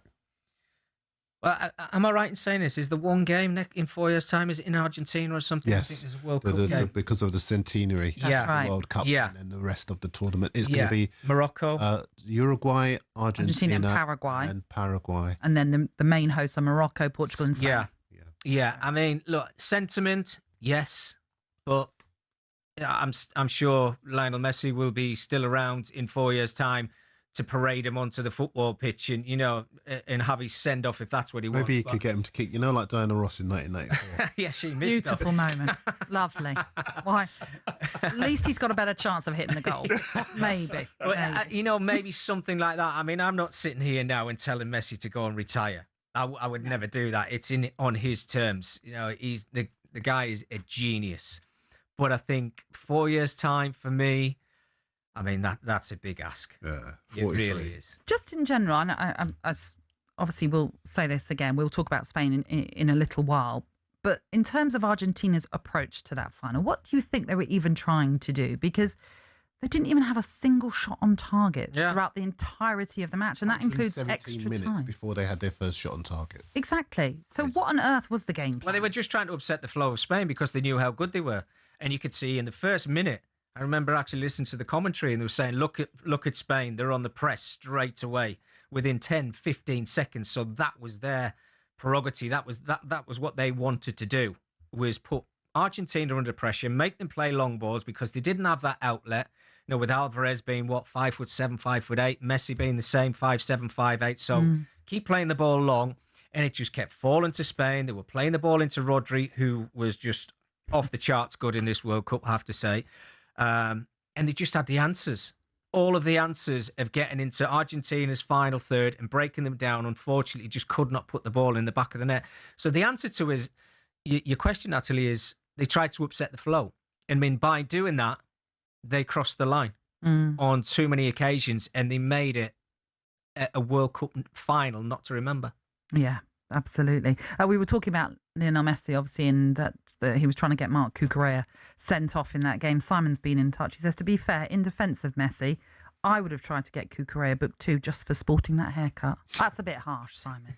A bit harsh. Well, he's not had his haircut. That's why it's so... Well, exactly. It's incredible, the head of hair that he has. I mean, maybe we should applaud that, really. Absolutely. What a World Cup he had, by the way. Him and Pedro Porro. I mean, I'd be asking questions. I know, obviously, Pedro Porro's still at Tottenham. I think he's just signed a new contract as well. 5 years, I think. But where was that all season? Well, I mean, there's a lot of players. Romero, another one.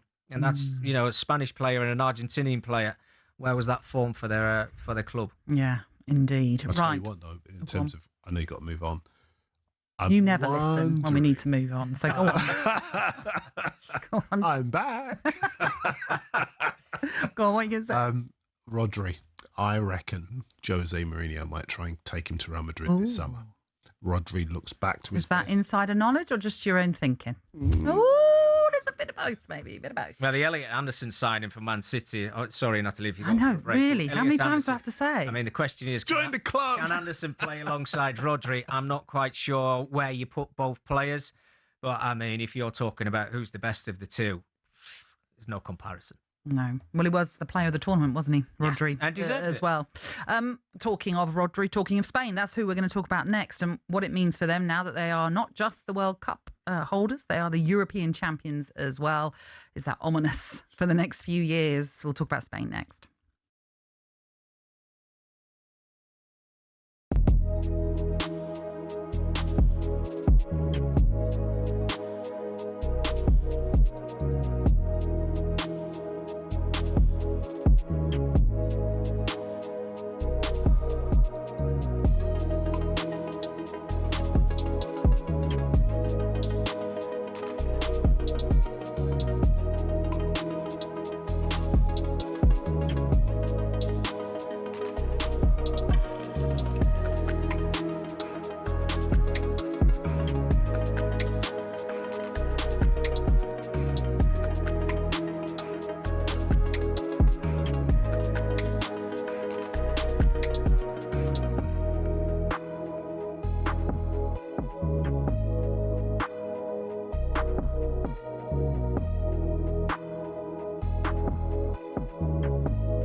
Who would have even dreamt that 6-4 would be the scoreline in A madness. the third and fourth place game? A 10-goal quote-unquote thriller, an absolute candy floss And you see of a the game of chances football. that were missed as well. Oh, I watched it live last night, and I went back over. My notes from when I'm watching a game are often an absolute madness when I read back over them. And I'm Are like, you on little bits of paper or is it a big sheet? No, I actually, weirdly, I WhatsApp them to myself. So I write them in my phone as I'm watching and as there's breaks in play, etc. And one of the things I wrote is England could have scored 6 in the first half. France could have scored 9 in the second half. Yeah. Like, it was just a absolute madness of a game of football. But is it one you take in any way seriously? Well, it's hard to... Could you imagine that game and that result being in the tournament as a semi-final game? Absolutely not. That's just not going to happen. So I mean, watching the performance with England against, Argentina, we talked a lot about it yesterday, and what England didn't do. And then we watch the next game and England do everything they should have done, as in the type of players to get into space and run behind the opposition's defence. England done it all the time. It was like, well, you didn't see that once in the last 35 minutes of a game against Argentina. And then every...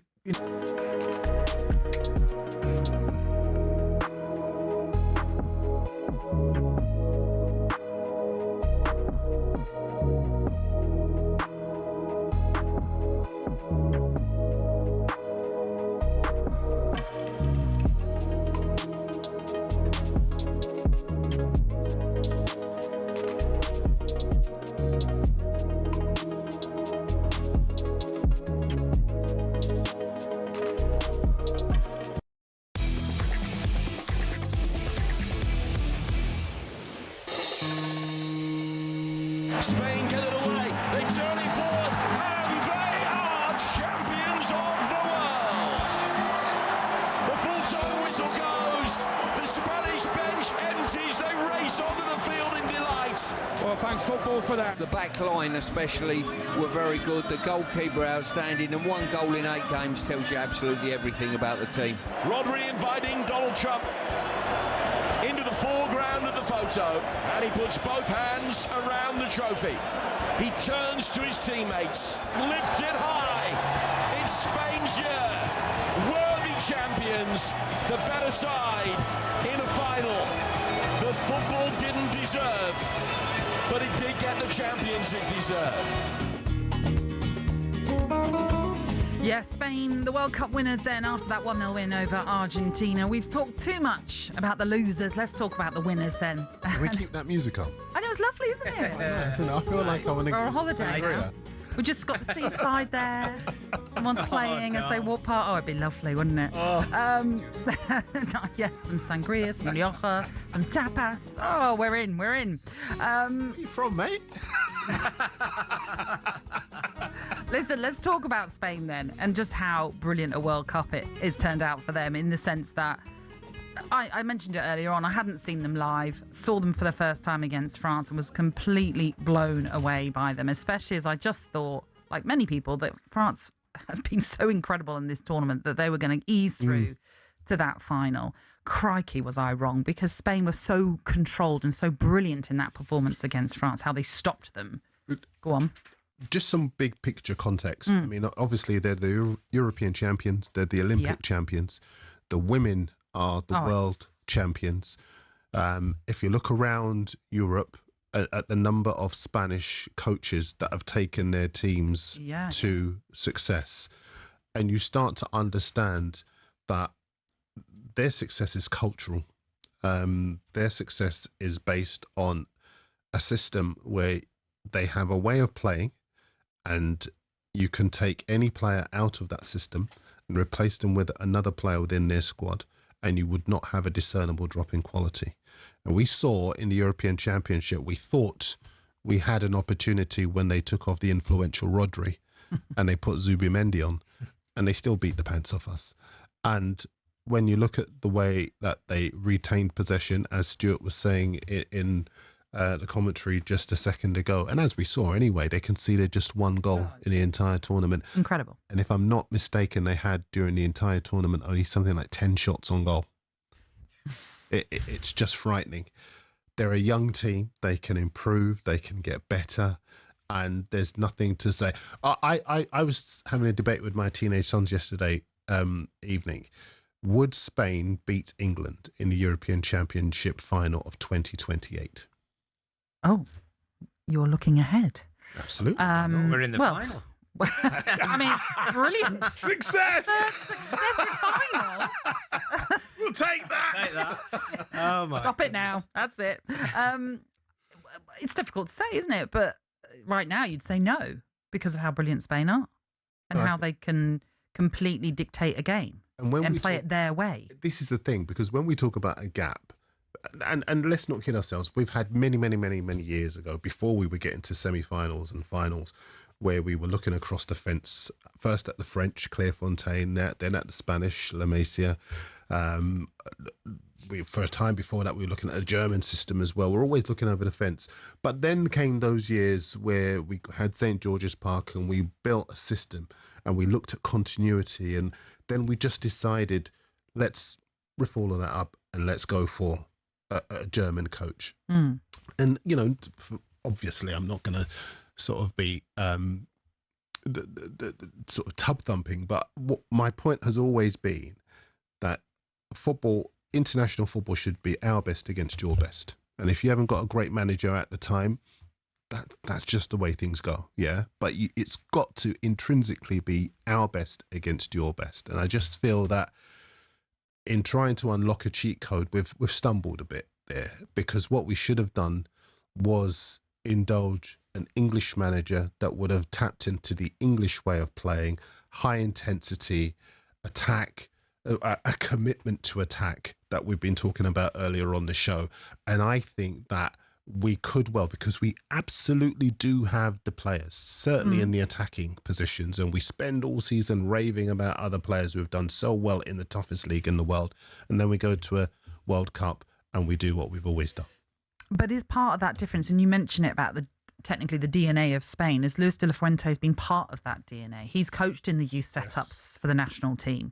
He was the Spanish Olympic coach. He then became the Spain coach after Luis Enrique. So he's been part of this setup for so very, very long. The argument will be, well, Gareth Southgate, similar, it was part of that setup. And it didn't, in the end, result in success. Yes, but Trophy you success. see, with the Spanish, as we know, over the years, Spanish, we used to talk about them as the nearly men, because they were always sort of coming close before that European Championship win of 2008, that they were very much the nearly men. And then suddenly, when it clicked, they couldn't stop winning things. The World Cup in 2010, the European Championship in 2012. And I think that you don't just rip things up because you come close and you're frustrated. You keep at it. And we kind of abandoned what we came close to achieving, whereas but the nearest really have stuck with it. The nearest person, I assume, that would have been the Gareth Southgate successor would have been Lee Carsley, and Carsley didn't want it.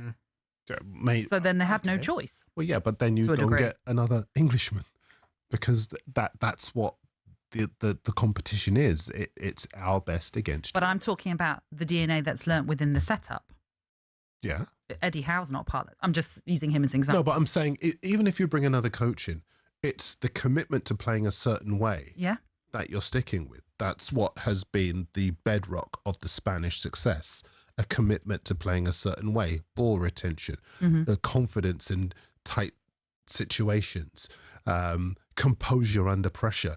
Yeah. Listen, we kind of...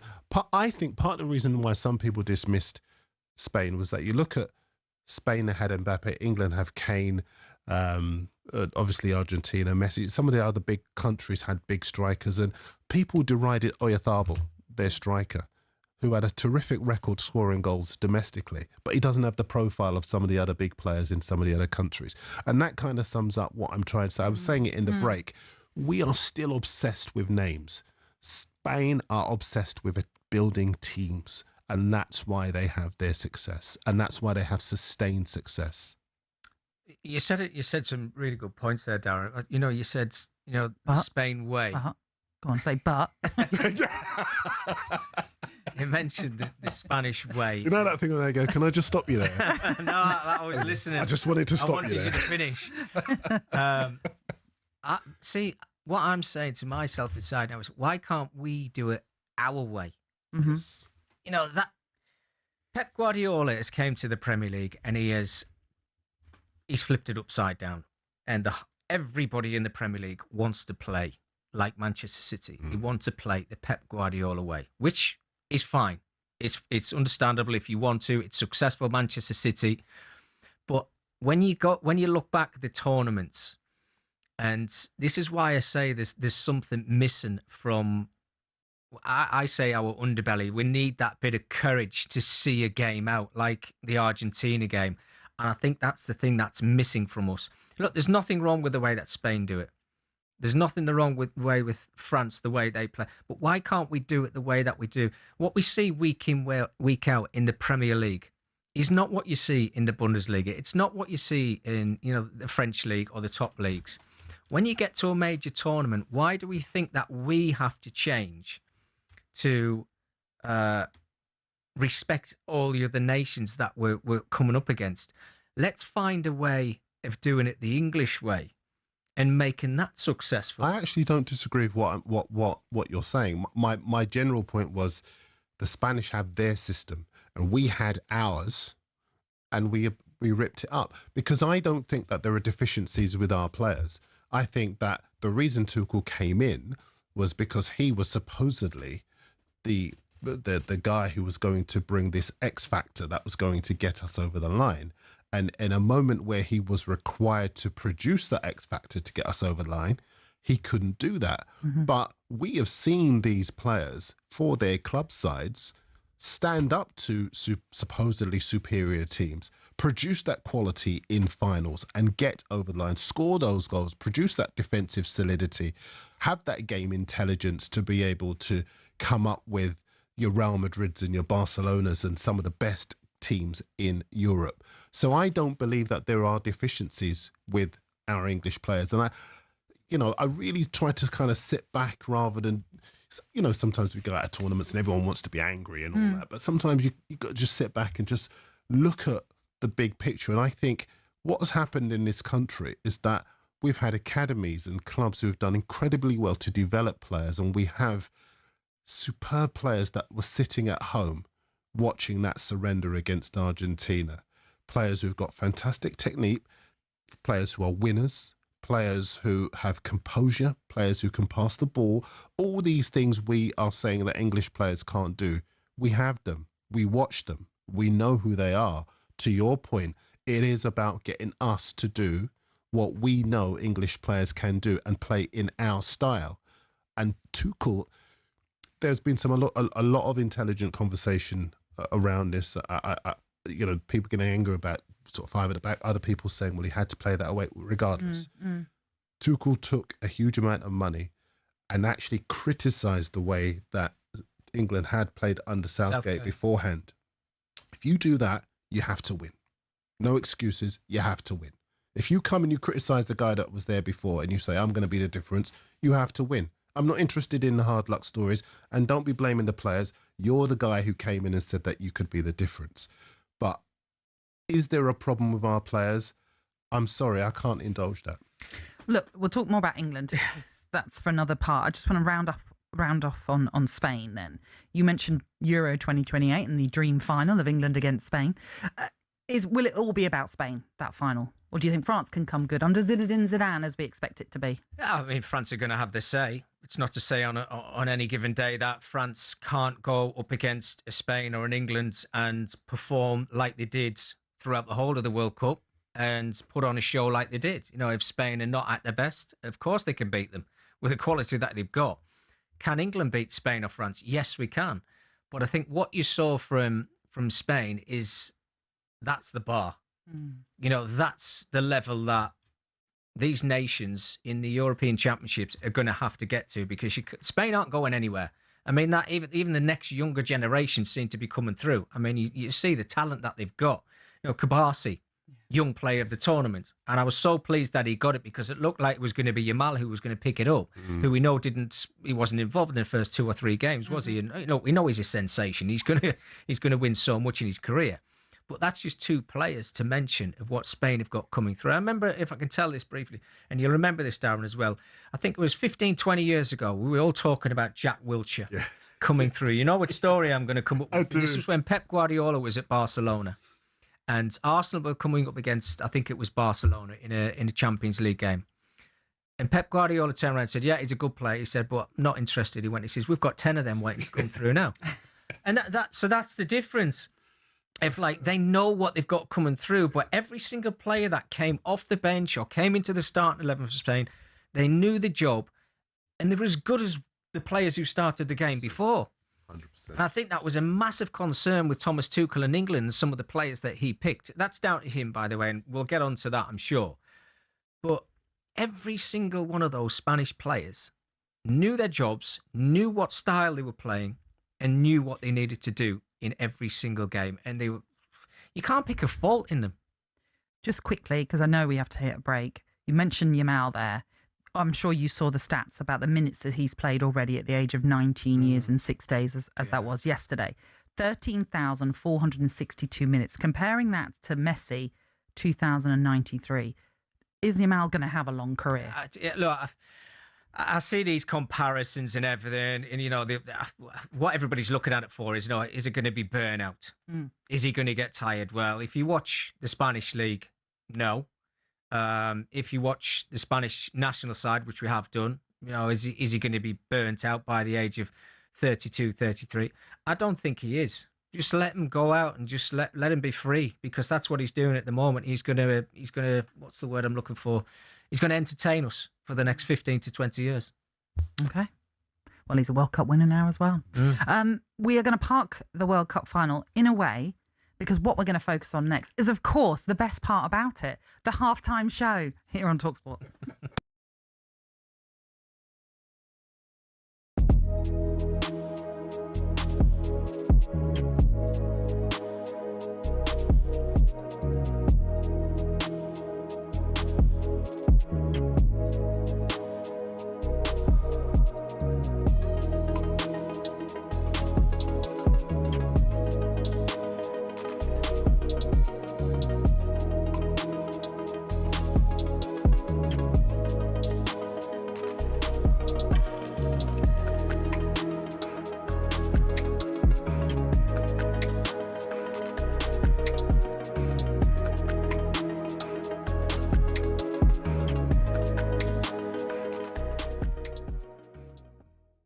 Viva España!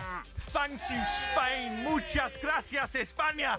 Ferran Torres, you absolute beauty! You have saved football because from start to finish, whether it's Tom Cruise's pathetic speech about unity in front of Donald Trump, whether it's the game starting 6 minutes late, whether it's the disgraceful refereeing which allowed Argentina to push, scratch, foul and dive their way into extra time, whether it's the most egregious decision to chalk off Nico Williams' opener, whether it's the ridiculous halftime show which wasn't even good, or Infantino chasing after Donald Trump after the trophy was handed out. This World Cup in so many ways was an absolute circus, and Argentina, who might have produced two of the world's best players, have been an ugly addition to this World Cup, and I'm glad they got their just desserts. The only shining light in the stadium was Spain, and I've just enjoyed the biggest hate watch of my life. Thank you, Spain. You've saved football. Max, I'm with you all the way, mate.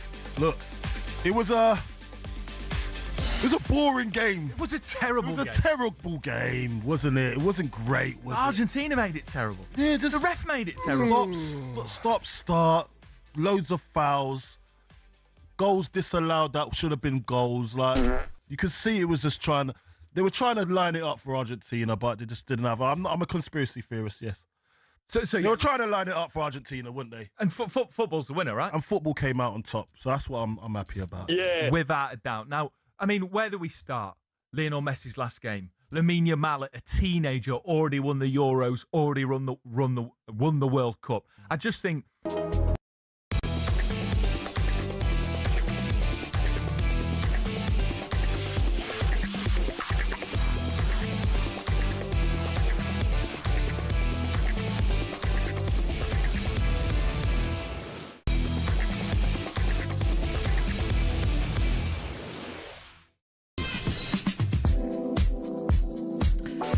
The conversations in the break, eh? If only. We love our inquests. If only. It continues in the break. I'm sure we'll get onto some of it. Kickoff X. Only available on podcast. Yeah, indeed. Right, before we talk about the halftime show, which clearly was a hit, let's get more of an update with what's happening in the darts. Mark Wilson. Yeah, second game of the night. Gerwyn Price, former runner-up here, has got his hands full with the German Martin Schindler. Schindler racing to a 4-leg Sunil lead early on and should really have gone 5-0 up. He missed 6 starts to go 5-0. Price hit him back with a couple of legs. Schindler then went 6 to in front, but again missed a lot of darts. 5 in total for a 7-2 lead. Price is hitting back 6-4. It's a race to 10 for a place in the second round. Only one seeded player of the 14 that have done battle so far has fallen by the wayside, but Gerwyn Price under pressure. It's live on talkSPORT 2, where Schindler leads Price by 6 legs to 4. Mark, thank you very much. So, for 27 minutes of halftime, did you enjoy that break? The World Cup final? It was utter garbage. utter garbage. First of all, I mean, listen. I can't even say it. I have to be really careful what I say here. But I just think it was very unimaginative. Madonna, God love her. You know, I think that kind of shtick has had its day. You're retiring Madonna. Well, you know, Shakira's younger, right? Yes. Shakira's been at 4 of the last 6 World Cups. I mean, has she got a season ticket or something? I mean, what's going on with that? She's just, the lack of the imagination. golden pass Absolutely. And then you got the Muppets. No, I'm not talking about Argentina. To be fair, though, whenever I see Kermit the Frog's little legs, they do make me giggle. The way they're crossed over, I do like that. And then you got Coldplay sending everyone to sleep, and Justin Bieber was definitely sending everyone to sleep. What was that song about? And look, the serious aspect of it is, Law 7.2 says that halftime should be no longer than 15 minutes. Mm-hmm. This is association football. It should not be the case that a football halftime should be 27 minutes. It's absolutely crazy. It is insane that we had that in the biggest game in the world football calendar. And I just think that it was shocking for the players. You know, we've had again, I keep deferring to you, Micky, because you can speak to this better than me, but the disruption to the players in this World Cup has been absolutely appalling. And it's The been hydration breaks. The ad breaks, they weren't hydration. Oh, of course. If you want a hydration break, you can go to the other side of the pitch for 45 seconds, have a swig of water. When you're covering the tournament in America, you definitely call them hydration breaks. Oh, of course. Of course. Say. Now that you're back, you're safe now. It's safe now, Nat. You're fine. I just don't know. But you're right. I mean, obviously, FIFA, who are meant to be the protectors of football, essentially, I mean, it was everything that US wanted. They went, yeah, of course you can have that. Yeah, you can have that. Of course you can. And that in itself was a disgrace, and how they've ruined a wonderful tournament. That actually, there was a lot of good talking points when it came to the football that we saw and some of the stories that came out of this World Cup. Yeah, and don't leave out the part where a player gets sent off and then a day later he's able to play. Which just, I mean, it just sums them up, doesn't it? Infantino and what happened, and then Trump coming out and saying, all we did was ask the question. Well, you ask any player, any coach, and even Balogun, maybe with a bit of pride inside himself, to say, do you know what? I can play, but I don't want to play. Well, he did say afterwards that it did cause a problem, the fact that he was able to play, because it put more pressure on them. And it was understandable. Yeah. Again, it did another of the things that we talked about before. It united everyone against the United States. And it was no fault of the United States. As a team, the players, they were just honest players trying to do their jobs. But suddenly you had the intervention of somebody who had no business intervening. And then suddenly you got a situation where everyone wants justice to prevail. And I would imagine in that Belgium dressing room, they did not need a team talk because those players would have been ready to run for their lives. And he deliberately picked a really pacey side. He dropped some of the older players and they played with more energy, more verve, more dynamism than I'd seen them play in any of the previous games. And they absolutely smashed the United States to pieces. And I think justice was done. It was unfair on them. It looked very much as though the United States players also, they couldn't cope with the pressure of the spotlight of this whole situation. And that's what I remember thinking. Once you've allowed someone to come back and play, who is meant to be, as they called him, the key star player, you've heaped a heck of a lot of pressure on him and then on the team as well. And they crumbled very easily in that game. I think there was a bit of embarrassment as well, wasn't there, from their teammates? There's nothing they could obviously do about it. But jumping back to the music, I mean, they pay in public, Natalie.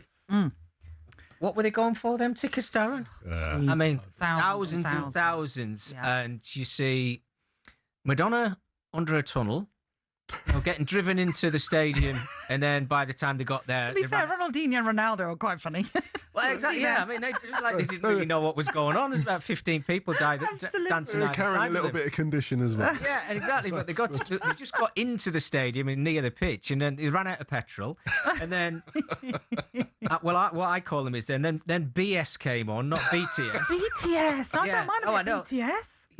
But it was just terrible. No, it was terrible. It really was. Look, leave it with a Super Bowl. Great, that works. That's a spectacle in itself, the way that works.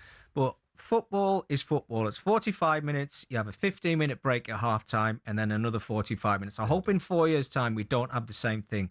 But Darren, you said something to me outside about the hydration breaks and everything and how much money has been made through those hydration breaks. I mean... For the life of me, I do not want to see that in the Premier League. Don't even think about it. But the amounts of money that was made, I bet there's been a conversation. There has to have been a conversation. And you know what the weather's like? Look, I live in Manchester. On a sunny day, it rains. So, the last thing we need is a hydration break. I mean, we've had hydration breaks in English football towards the back end of last season when it was really hot. Yeah. We've seen it. I think we saw it in the Champions League as well, if I'm not mistaken, towards the back end when again the temperatures were hot. But I think they've been used on a common sense basis. Absolutely. Air-conditioned stadiums do not need it. Don't need it. And even if you did have them, like I said, a hydration break is 30 seconds. Yeah.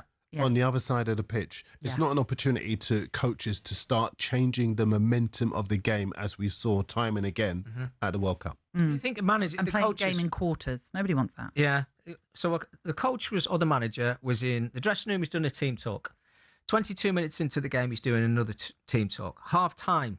Yeah. Then another 20 minutes into the second half. So on 4 occasions...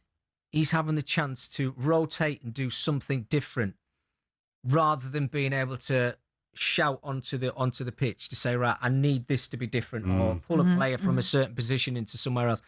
But the 3 minutes, you know, they're all getting into huddles. They're all obviously having that quick drink, but it just, the flow of the games wasn't there. And you go back 2020, did we have them in Qatar? Because they were all air conditioned, weren't they? No, we didn't have them.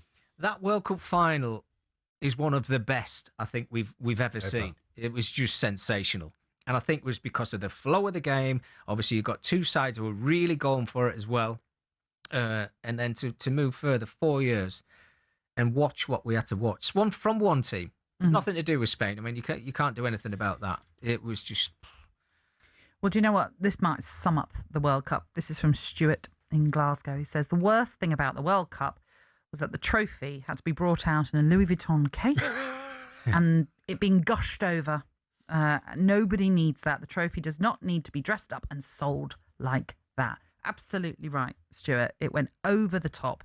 And that halftime show, which was just ridiculous in its length. Did you like it? I mean, don't get me wrong. I bopped away a couple of songs, but the fact you could see in the background basically no one moving. I kept saying to I was in one of our World Cup groups. I was asking the question, like, is this actually live? Because you felt like the audience were doing nothing. And clearly it showed that football fans are just not bothered. Do you know like they could have made that a real...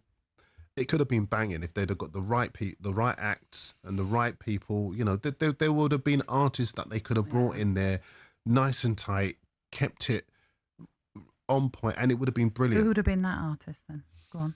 There's any number of artists that you could have brought in.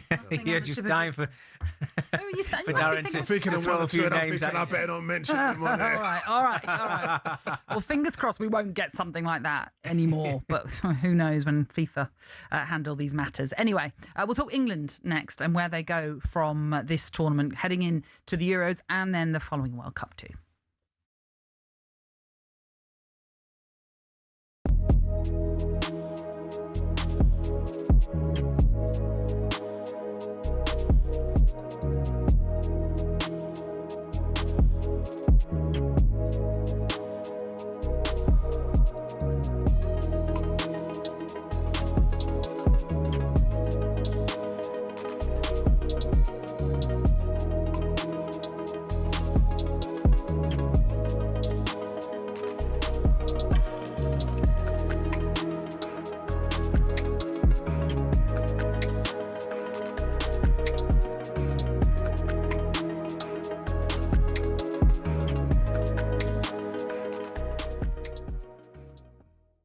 Gabby, well done to Spain. Argentina were an absolute disgrace. Yes, last night, I felt like I won last night watching.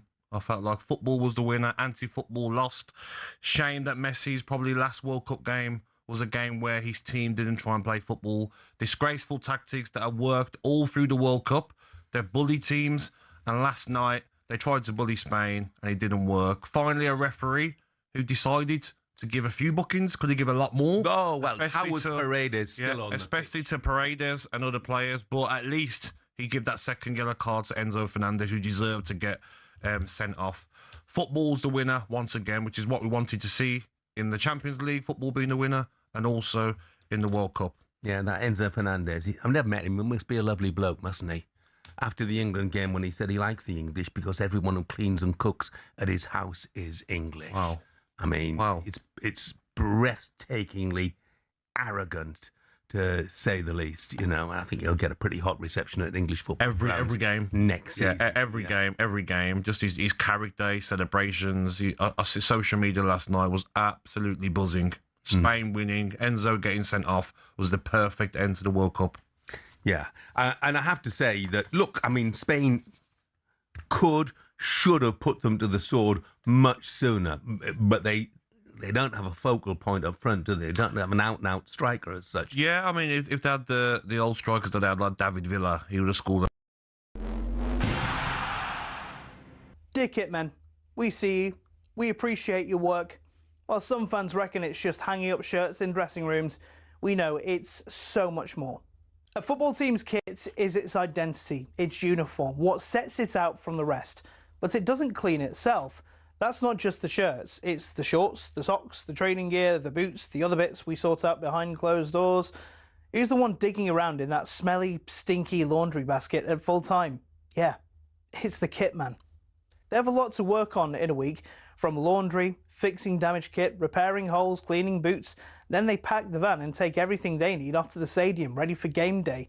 They don't get a lot of help when they get in the ground too. Kitmen are the ones unloading a full squad's worth of boots, kit, medical bags, and all the bits the players and coaches will need between the start of the day and switching off the floodlights at the end of the day. First thing they do is organise each player's kit, make it easily accessible in order to avoid any dramas on match day.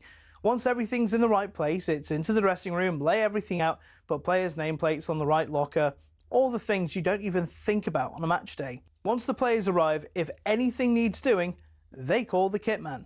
In the meantime, it's on the kit man to help set up for the warm-up. The coaches don't always have time to lay out all the cones and put the balls in those weird triangle piles you see. As the warm-up is underway, the kit man then becomes a glorified ball boy, chasing stray shots and passes, making sure they aren't lost in the crowds. They eventually do the tidying up too, getting everything off the pitch before kick-off and assist the ground staff with any last-minute things they may need. After that, it's last call for the players. Then, at kick-off, they can breathe a sigh of relief for a few minutes, sit back and watch the game, enjoy the fruits of their labour. At half-time, check everyone's okay and everything's as it should be, and then wait for full-time. Once the final whistle's gone, it's time to pack everything down, get the stuff that needs to be washed in the laundry, pack up the van, back to the training ground, and ready to do it again next week. Of course, each club differs, and different staff members will have different responsibilities, but we pay tribute to all of those who do it, whether it's the glitz and glamour of the Premier League or a cold Tuesday night in Stoke.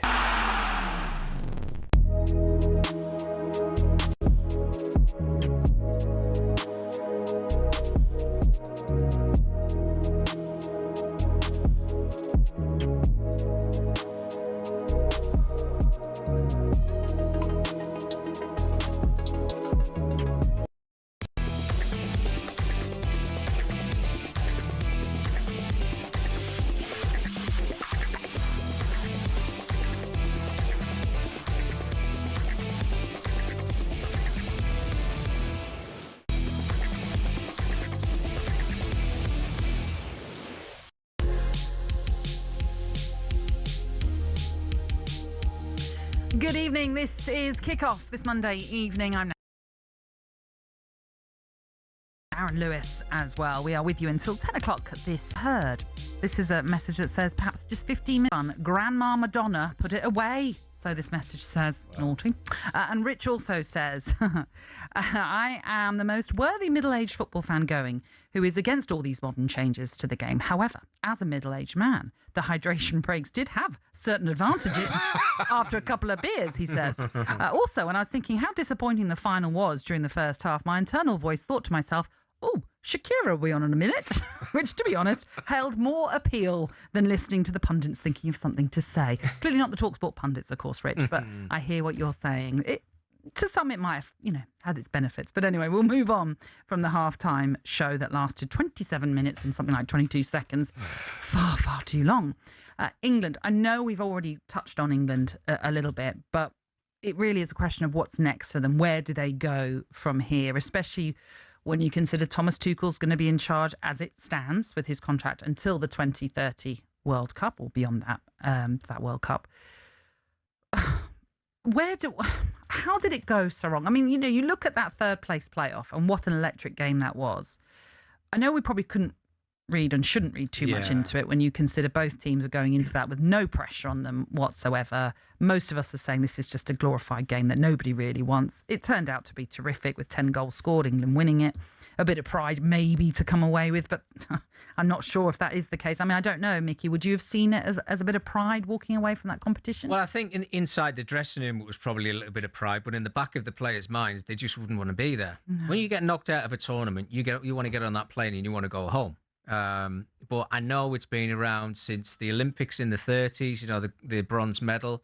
They're obviously received their bronze medal. And I think that was one thing that Thomas Tuchel kind of, he backed himself up and said, this is the biggest achievement since 1966. Well, I don't think the French were really thinking that. They just wanted to go out and play one individual performance in Didier Deschamps' final game and put on a show, which they certainly did in the second half, but they didn't turn up in the first half. Look, it felt more like, not to the degree, but a testimonial game. And I think when you've seen them in the past, I think it's got that feel about them as well. It's certainly something I think that needs looking at. Look, but if I go to England and what I witnessed in the World Cup, I can give you 45 minutes against Croatia, a really, really battling performance against Mexico. Okay. And maybe 35 to 40 minutes against Argentina. I know you haven't asked me this question, but if Thomas Tuchel was to walk away tomorrow, would I miss him? Absolutely not. Because I don't think when he was asked questions and he was supposed to come up with the answers, which was why he was brought in, I don't think a lot of England supporters would miss Thomas Tuchel not being England manager, because he never brought anything different to what we witnessed under Gareth Southgate. And I think that is the damning thing when we're talking about this incredible England side that we have. Darren's already mentioned the forward players that we've got at our disposal. As good as anybody around the world, let me tell you. And they are on their day, and we see it week in, week out from most of them. I know Harry Kane's gone to Germany and he's ripping that up. He's done it for 2 years now, and you see the amount of goals that he's got, but where's the replacement for him? These are the questions I think I'd be asking. And now we're going to have to wait. And I know, forget about the Nations League. We're playing Spain, we're playing Czech Republic, and we're playing Croatia in September and the early October. I think we've got to wait, and that's when Thomas Tuchel will be judged yet again. Certainly in the Spain game, and I suppose maybe in the Croatia game. The Czech Republic is a game I think we should win. But barring those games, we have to go 2 years and wait to see England breeze through a European qualification, breeze through a group, get to the knockout stages, quarter-final and semi-final, to say, right, has he learned from his mistakes that he made in the World Cup? And there were mistakes. And that is what's worrying me. Yeah. I mean, obviously after England lost in that semi-final to Argentina, he blamed the DNA of English football as to why England weren't able to hold on and beat Argentina. Again, a conversation we had in the break where I said to both of you, if he had just come out and said, I made a mistake, I got it wrong, I think most of us might actually go, and do you know what? That's fine. Maybe you deserve to carry on then. Not to say that he doesn't deserve it now, because I'm sure some people will still think he's the right man to be in charge. But I just felt when you're starting to go down a route for the excuse as to why England lost, not realising that actually some of your tactics were to blame. You know, when you look at some of the substitutions he made, when you start sending on defenders, it's a natural, surely, and Micky, again, you can attest to this, I guess. But if you're seeing defenders coming on, you're thinking, oh, well, the manager wants us to defend. Yeah. He wants us to retreat now, surely. But for how long did he want us to retreat and defend? Because it felt like 45 minutes. Absolutely. When we know the ability and the quality that Argentina have got, and at any given moment, if you give them freedom, which we obviously witnessed with Lionel Messi, with the 2 assists that he got in that game and the 2 goals that Argentina scored, was we completely switched off. And I'll go back to this little part that's missing from England, but is that coming from our coaches, our manager, the way that he set us up in that second half? There was a negativity that we seem to have had for years and years and years. It's not just this tournament, but I'll go back to it again. This is why Thomas Tuchel was brought in. And we're talking about in the tournament now, Natalie, some of the mistakes he made before, and we're talking about picking players and leaving players at home in the squad. There's too much there for us to nitpick at and go, why didn't he do that? Why did he not do that? Why did he do this in the semi-final? There's that much. And I don't even think Gareth made that many mistakes. No. I really don't.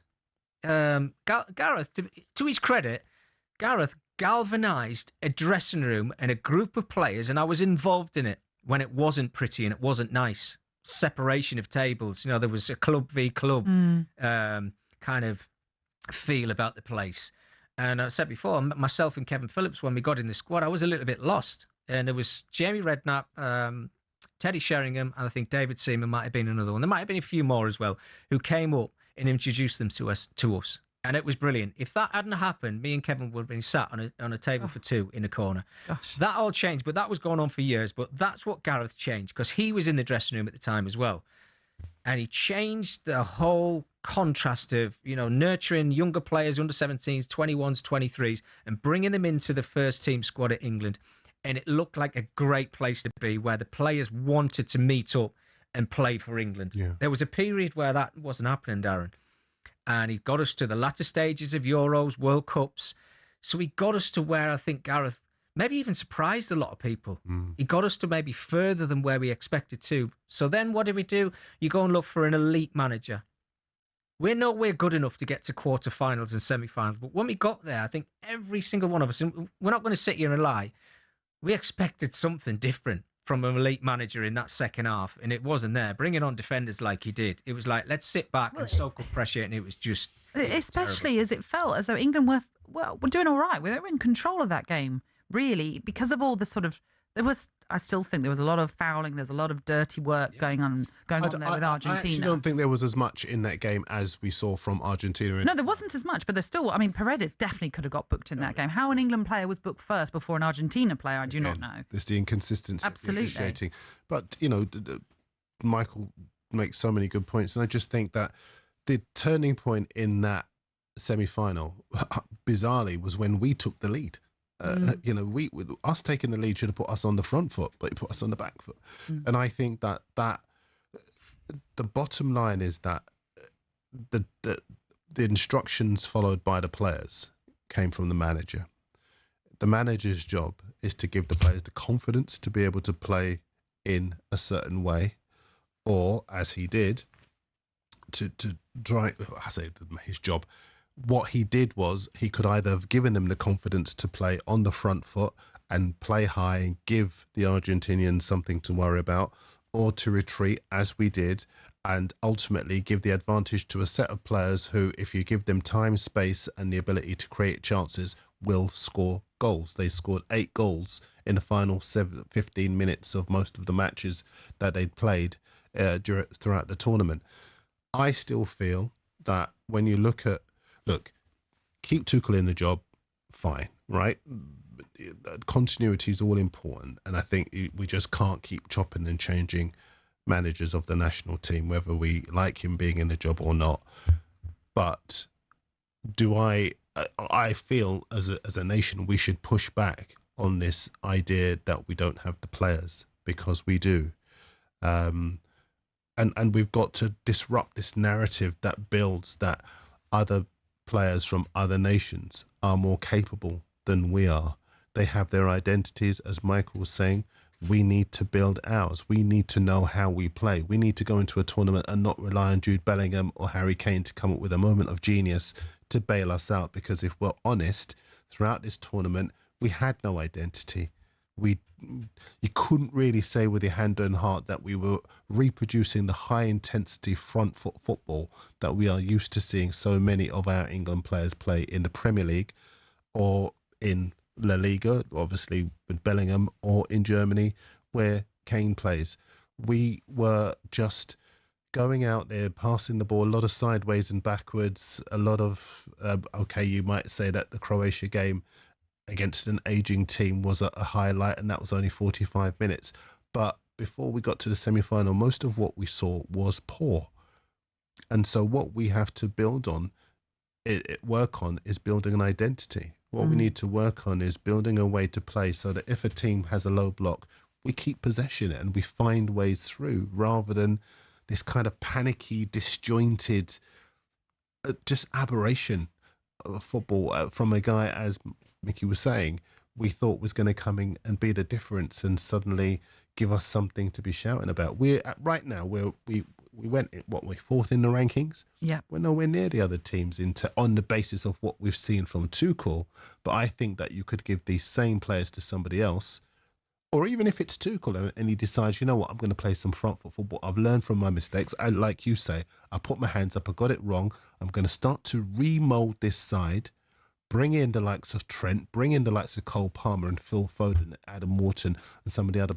Let's play some front foot football and see how we get on. Took the words right out of my mouth. He's talking about keeping the ball in the latter stages of a game.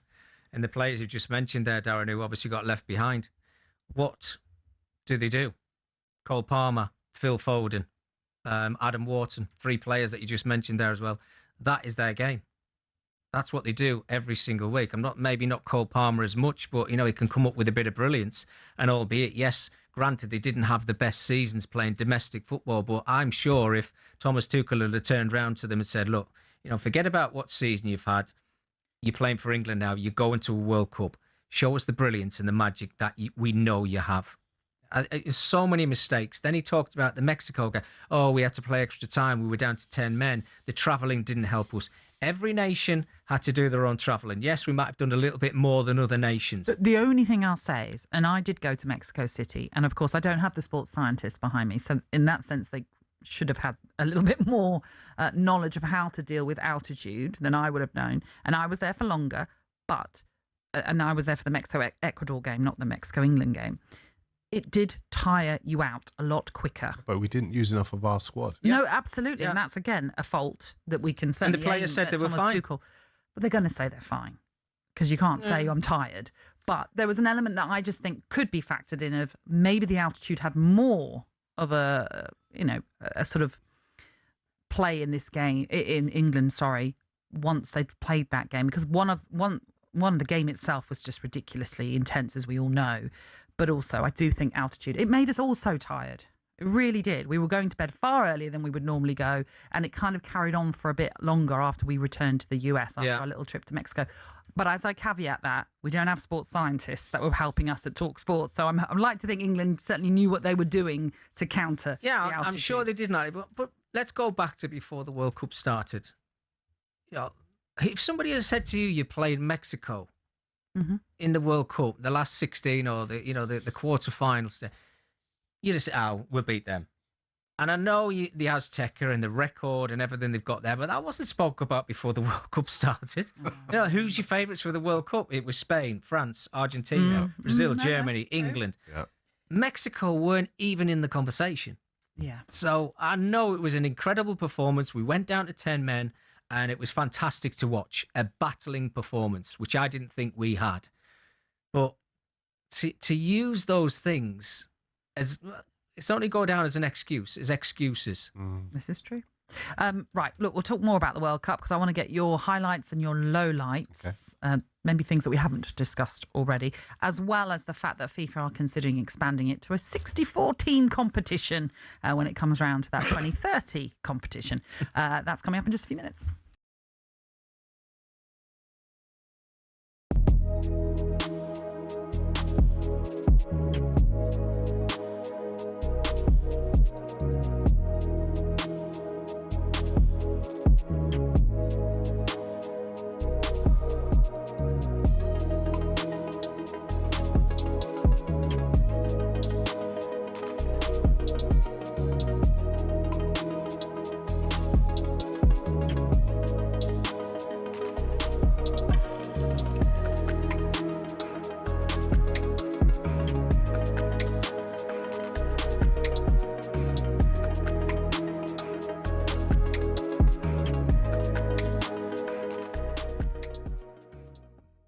"27 and a half minutes was how long halftime was. That's a disgrace in and of itself. We know that. We know it's a load of tosh. But if you're going to make football showbiz, at least do it well. They started with a clearly pre-recorded Madonna song. Oh, yeah. I know. It was like Mario Kart Double Dash with Ronaldo just sat there smiling. And they've had Justin Bieber playing a song nobody knows with a guitar that's not tuned properly. And then, I mean, we don't mind a bit of Shakira, really, but Shakira was the only highlight. But we could have had that in a 15-minute decent. Although Burna Boy was trying to get a bit too close, you know what I mean? He's trying to get a wine.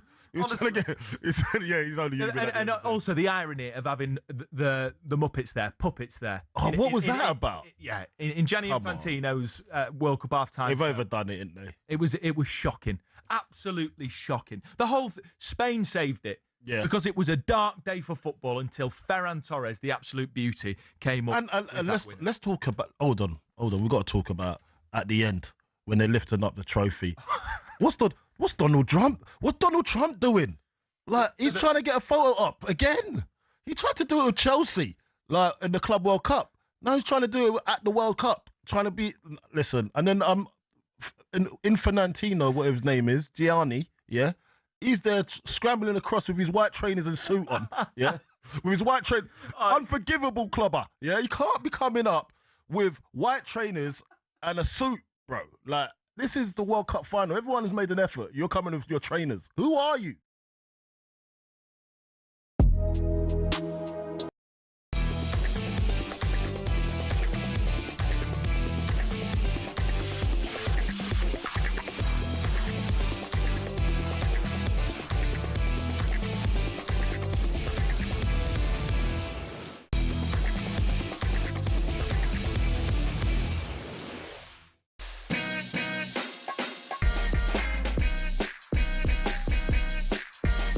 Hi, this is Kickoff. Thank you very much for tuning in this Monday evening. You are listening in to Darren Lewis, Micky Gray and me, Natalie Sawyer.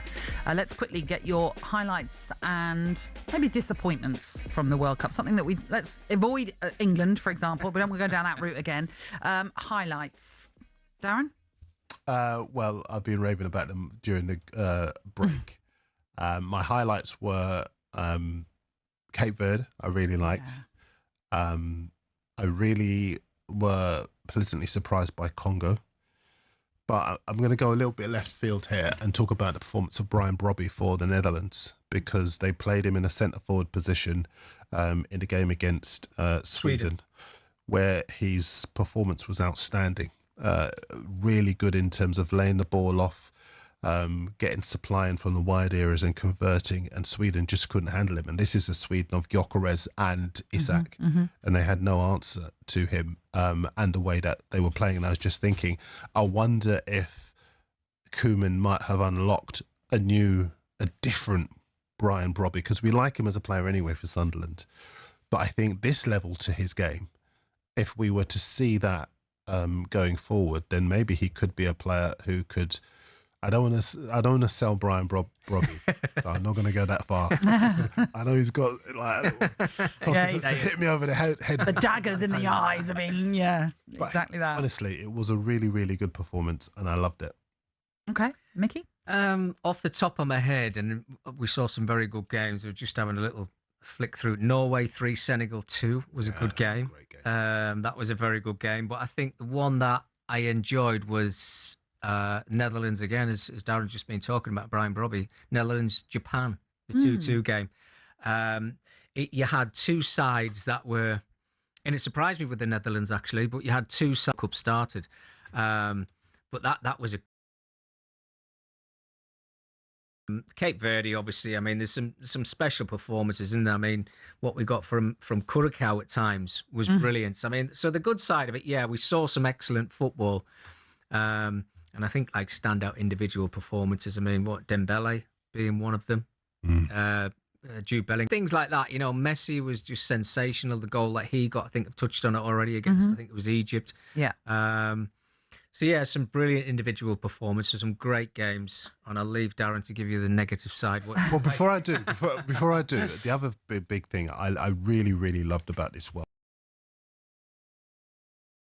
best Golden Boot race I've ever seen. There's nothing we can do about it. It's not as if they've dreamed it up and it's fallen from the sky. Yeah, it exists. So the opportunity to make the most of it is there, and he took it.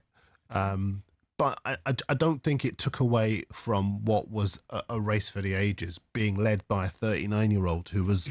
People can deride him all you like and say he walks around, but when the opportunities came to him, he took them, and he scored those goals. Was there, Bellingham was there quite late on, and it was just for a long time you didn't see which way it was going. And I think for me, listen, obviously I've been watching football since World Cup since 1982, and there might have been other occasions where we've had outstanding Golden Boot races, but in the modern era, if you like, in the sort of millennial era, this is the best one I've ever seen. I'm going to quickly give you my highlights. I was at Argentina-Egypt, so to see Argentina have that incredible comeback where they scored 3 late goals to turn that round and win that 3-2 in the round of 16 was very impressive. Although I was rooting for Egypt being the underdog and going 2-0 up. I thought it was a great story in itself. One of the lowlights will have been the fact that they had a goal ruled out, which I thought was a terrific goal, probably one of the goals of the tournament had it been given. Unfortunately for Zico, that wasn't the case. My other highlight was Norway, the Viking Row, and also seeing Haaland beat the drum to the Viking Row after they beat Brazil. My lowlight will be Brazil, because I thought, what a disappointment they turned out to be. Well, you know what? I think that they're one of the reasons why I think the balance of power in world football, I know we've got the elite teams, but Italy, 3 World Cups in a year they've not made. Germany, absolutely appalling, haven't got at the group stages since 2014. This year they did get out, but they were basically first decent team they come up against, they go home. Holland, really disappointing, still the best team never to win the World Cup, and I don't even think they're now anymore the best team. You know, they're so disappointing. And I think that some of the other nations now are starting to look at countries like that and think, why should we be afraid of them? They're not all that. And that is a real change. For me, the negative, the treatment of Iran was really bad. One of a number of countries where we saw what looked to us to be legitimate goals ruled out, and the fact that they were made to fly in and fly out within 24 hours of their game, absolutely shocking. The treatment of the Somalian referee, you know, not even allowed in to officiate games. You know, so many of the fans from the Asiatic and the African countries either not allowed in or subjected to sniffer dogs. Or visas cancelled at the last minute. Cancelled. Honestly, it was just so many of those things. You know, sometimes we say there's always politics before the World Cup, but once it begins, the football takes over. But you can't forget those things. You know, those things were really, really bad. Yeah, that's some great points, to be fair. I think one of the things for me was obviously the Balogun scenario. Hated seeing that. For football in itself, it just shouldn't have happened at all. Do you think that'll have a lasting impact, Mick? Well, I hope it's the last we see of it. Did you think it was a red card? See, I think I can perfectly see why a referee would do I think it was a red card, and I think it should have stood, and I don't think the powers that be should have got involved in it whatsoever, which is obviously another thing that I'm disappointed with. Infantino, again, no, there has to be questions asked about his power at the top, not being able to, well, he can run it, but he's just controlling it now, and I think that's just so wrong for football. The halftime thing we've touched on, the hydration thing, and one side in the final, in Argentina. You know, they're the things that kind of shoot off the page for me. But other than that, you know, I suppose we're nitpicking a little bit, but I think overall the 48 teams worked. Yeah. You know, as you mentioned there before, some of the stories that came out of the World Cup were very special. And I think, you know, just in terms of the broader picture, I love the idea that you could give legitimacy to the competition as a truly global World Cup. So people get afraid of it going to 64 teams, but I don't want to see a global version of the Champions League. You know, the very best there is to. I want to see the smaller teams, the nations with 155,000 people, where they manage to produce a side that's got the organisation and tactical awareness to be able to take on a superpower like a Spain. I want to see that. And we've seen from this tournament that if a Cape Verde can frighten the life out of Argentina, why should we not have more? But did you change your mind on that, Darren? Because I did. Sorry.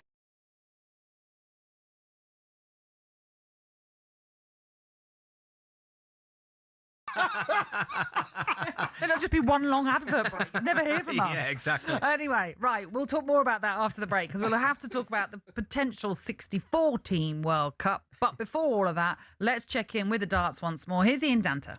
60. Well, Natalie, we're having a great night at the Winter Gardens in Blackpool for night 3. A high-quality encounter got us going, where Ross Smith, Smudger, saw off Kevin Doots on his debut at these championships. 10 legs to 6, both players averaging over 100.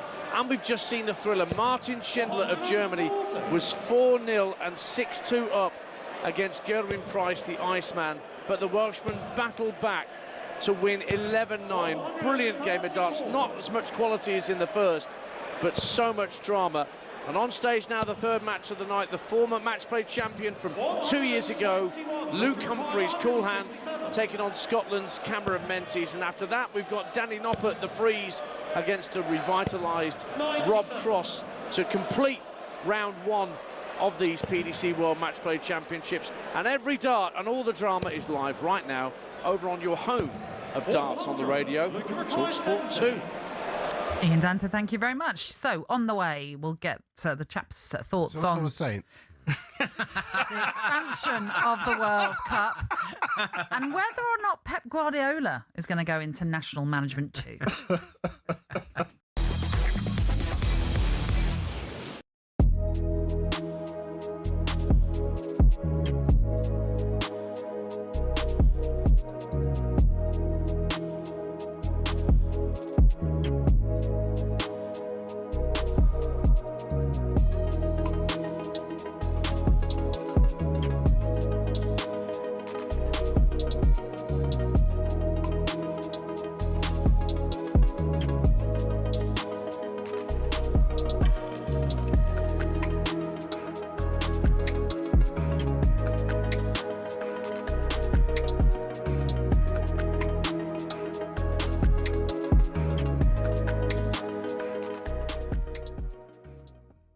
You said we should respect Argentina as the holders. Mm. Do you still respect them after their performance in the final? Why do you, Alex? Well, they played like a bunch of thugs. Even Alex, the scenes at full time, they were laying punches on celebrating Spanish. Yeah, of course. I don't like that. Of course, that is what they do. They leave a bit on everybody.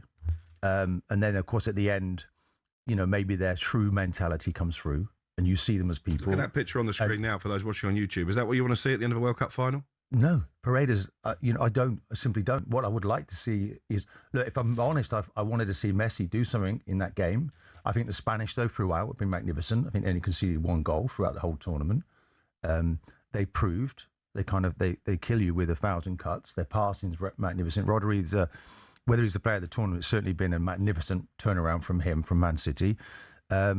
But, look, they'll have to take a good look at themselves. I think the referee was doing the best he possibly could in difficult circumstances. Because he could have got the yellow card out a lot earlier, but that would have in itself ruined the game, wouldn't it, if he started chucking out bookings? Well, why didn't he do that?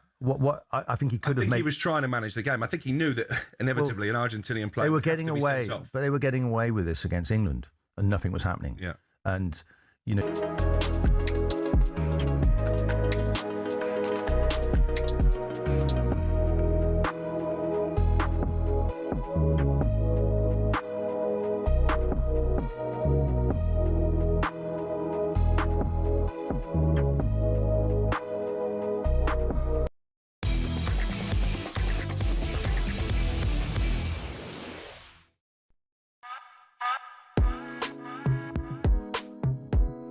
Good evening. This is Kickoff on talkSPORT, and it is Darren Lewis, Micky Gray and Natalie Sawyer with you until the sports bar at 10. So, the World Cup is over, and now the next big World Cup will obviously take place in 2030. We mentioned it already. The main hosts are Spain, Portugal and Morocco, although 3 of the games will be staged in Uruguay, Paraguay and Argentina to celebrate the centenary of the competition.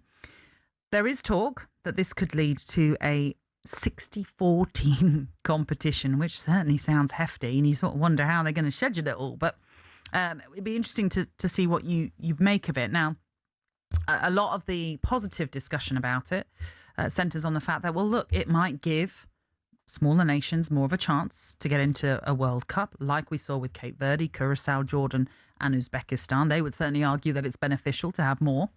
And certainly other nations will look at it too. The negatives, like I say, might be the fact that how on earth can you schedule this tournament? How can you'll never get one country hosting it ever again, because they just will not have the infrastructure to do that. So you're always going to have joint World Cup benches, and you're going to have to find places that one will host. What is it? Something like 16 host cities with stadiums of the right capacities, and you'll need at least, you'll need 64 individual training centres and, again, hotels aligned with those. But all of that is doable. Is it? Yeah, I think it is. But certainly there'll be only some countries that can afford to do that, surely.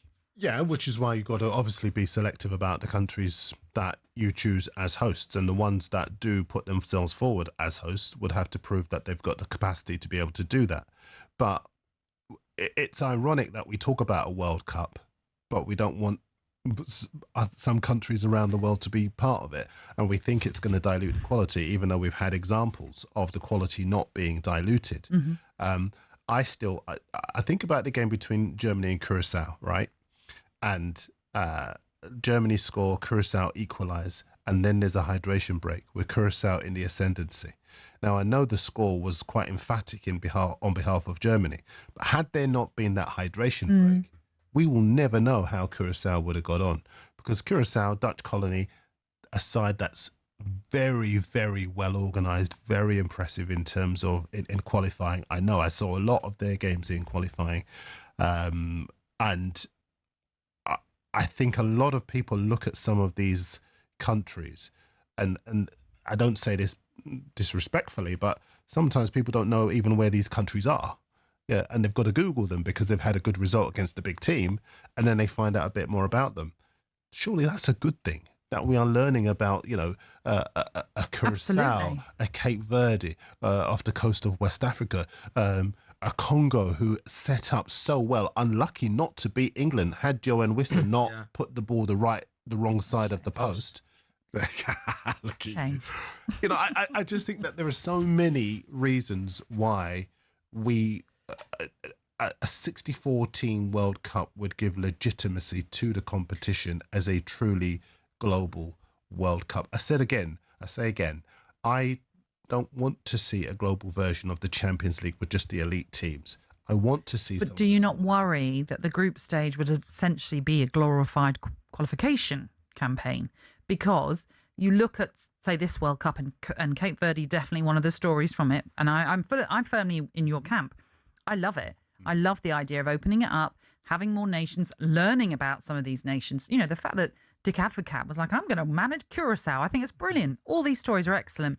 But there is a worry that you'll end up with a scenario where Haiti, Iraq, Jordan, Tunisia, Panama, Uzbekistan fail to pick up a point again in a World Cup stage or on the World Cup stage. And it is just the same teams that qualify. Yes, because it'll be the top two that go through only. Yes and no. I mean, I think there were, if I'm not mistaken, lots of people dismissed Norway and have done until the emergence of Erling Haaland. But even without Erling Haaland's goals, Norway were good enough to be able to qualify from a group that, if I'm not mistaken, included Italy. And we take for granted that the elite teams are all going to qualify. But as I said earlier, some of the elite teams are in decline and can't necessarily take their places at World Cups for granted. If I'm not mistaken, Cape Verde would have qualified for a 32-team World Cup because they were winners of their group. So there is a lot that we are presupposing about the potential dangers of an enlarged competition. But I think that there are so many emerging nations now who haven't got the finance and the resource and the infrastructure of the superpower teams, but are making the most of what they've got, whereas the superpower teams have become complacent, they've taken their eye off the ball and are in decline. And that's the reason why we're getting some of these results at this World Cup that have really made people sit up and take notice. See, the point I was going to make before we had one of those breaks that we're not going to, Natalie, at the moment is I was one of the people who were on the fence when we changed from 32 to 48. And I was thinking, and maybe had a lot of conversations about it, and said it's not going to work. You're going to see some silly games. Darren brought one of the games up, which eventually became a silly game when Germany won 7-1. You know, you brought that up there. But other than that, we didn't see too many of them. And we've had so many wonderful stories from the extra, what we're talking, 16 nations, I think it is. I'm right in saying that. I'm getting my numbers right. I wasn't very good at maths at school. No, neither was I. But yeah, so then, you know, what happens with the qualification? Do we do it exactly the same? And I know this is obviously not going to happen before we get to Saudi Arabia, but we know that we had a Winter World Cup. what happens then with all these domestic leagues? I think there's a lot of work needs to go into this. And us sitting here and saying we think it's going to be a good idea and how would the World Cup work? How long would it go on for? Is another question I think you need to ask. But, as I'm sat here right now, I'm trying to think of nations, and even nations here, Northern Ireland, Republic of Ireland, gives them such a better chance, and even Scotland as well, of qualifying for a World Cup and what that would mean to their countries to represent themselves in a World Cup in whatever, does it say 2030? 2030, yeah. 2030. So I think that is Saudi Arabia. That's right. No, that's the one after. Sorry, right. So there you are. So it would be a Winter World Cup. 2034. 2034 would be a World Cup. So if it is 64 really not teams, your strong then, point. yeah, absolutely not. So how do these things work? But I think you're right about the Republic of Ireland, Scotland. We talk about the smaller nations, and we're thinking about the Cape Verdes and the Curaçaos. We've got nations right here in this country who don't qualify for, within the United Kingdom, that don't qualify for major tournaments on a regular basis. It would give them an opportunity. And of course, the enhanced TV revenues as well would be of benefit to all of those smaller nations as well. And I would imagine that even some of the bigger nations who have struggled in recent years in qualifying would be in favour of opening it up, because they too would suddenly get the lifeline that they didn't have. Italy, like I said, haven't managed to qualify, missed out last 3 occasions. Years, Suddenly they're back in it as well. I can understand the concerns around diluting the competition, and I can understand the concerns around staging and timing, but in the Champions League we get occasions where matches are played at the same time. I don't. That's true. Why would we not have that in the World Do you know Cup? what happens at the end of tournaments? The cream always rises to the top. Yes. And the best side seems to always win the tournament. I mean, there's a lot of people talked about France, but I think another thing as well is you mentioned this, Darren. You said the top nations, they've seemed to have taken their eye off the ball. And I think you can back that up really with Italy, with the sides who are not getting to the latter stages, Germany being one of them as well. I actually don't think they have. I just think these so-called smaller nations have got better. And I think that's a way of comparing it from what we've just witnessed in this World Cup with your DR Congos. We keep bringing them up, but there's a reason why we're bringing them up. I think they've got better, and I think they shocked so many people. So it's not a case of the top nations have switched off. I just think the so-called lower nations have actually got better. And what an enhanced World Cup will do is enable those smaller nations to get even better, to do even more scouting, to recruit from even more widely from around the world. Saw that with Cape Verde and their incredible scouting, absolutely. And then suddenly you've got a situation where you've got teams that have to be taken more seriously. And in turn, some of the bigger nations, the bigger European nations, will start to take players from those smaller nations, and those players will return back to their countries of origin and make them even stronger. And then suddenly, you've got that balance of power in world football ever so slightly shifting, and those smaller nations rising and getting more confidence and quality. Well, it's something that certainly Gianni Infantino is in favour of. And I think when it comes to a vote for a presidential election, he might win it if he's saying he's going to expand the problem that he's got, every time that FIFA come up with an idea, instinctively we always think, oh my gosh, it's going to be a nightmare. Yeah, because they have so many bad ideas. But this is one of the few that I actually don't have that much of a problem with, and I think you could have a sensible conversation around making it work. Well, we'll see what happens, but it will go to a vote, no doubt, and I imagine it'll go through. But although there is some negativity, it must be said, from a number of the organisations, as in I think UEFA aren't in favour of it, certain Asian federations are not either particularly in favour of it, but we'll see what happens when it comes to the next tournament or the one after that. Okay, on the way next, we'll talk about Pep Guardiola and what you think is going to happen to him next, because there is links with an international management job, and there's also been a lot of business done in and out of Aston Villa in this summer window already.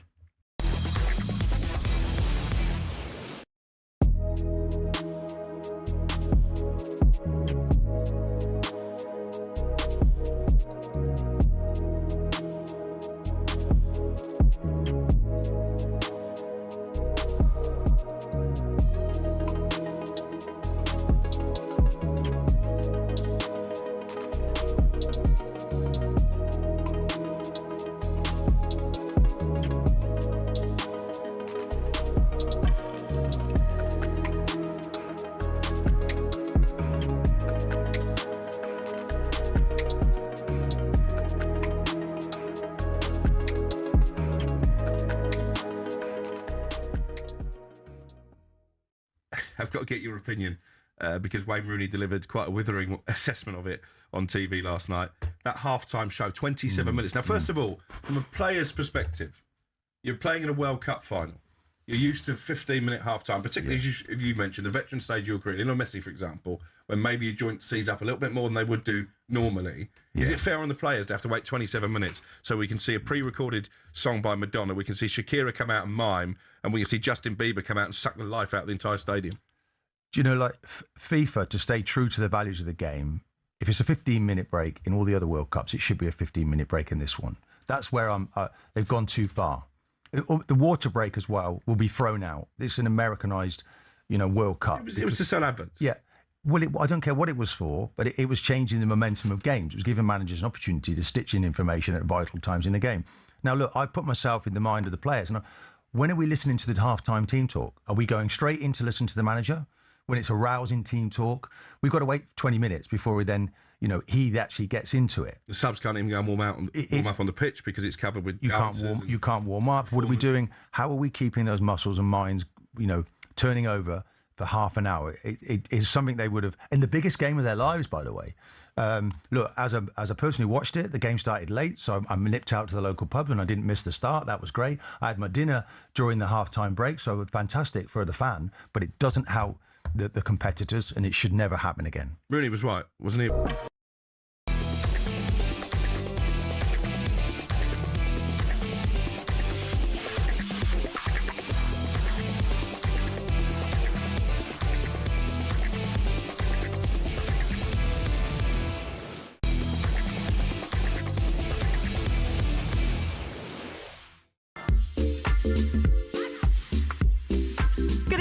Kick-off. Thank you very much for tuning in to us this Monday night. And it is Micky Gray, Darren Lewis and Natalie Sawyer with you until the Sports Bar when you've got Max Scott and Carlton Cole coming your way from 10. Let's quickly check in with what's happening once more in the darts at Blackpool in this World Match Play. Ian Danter's there.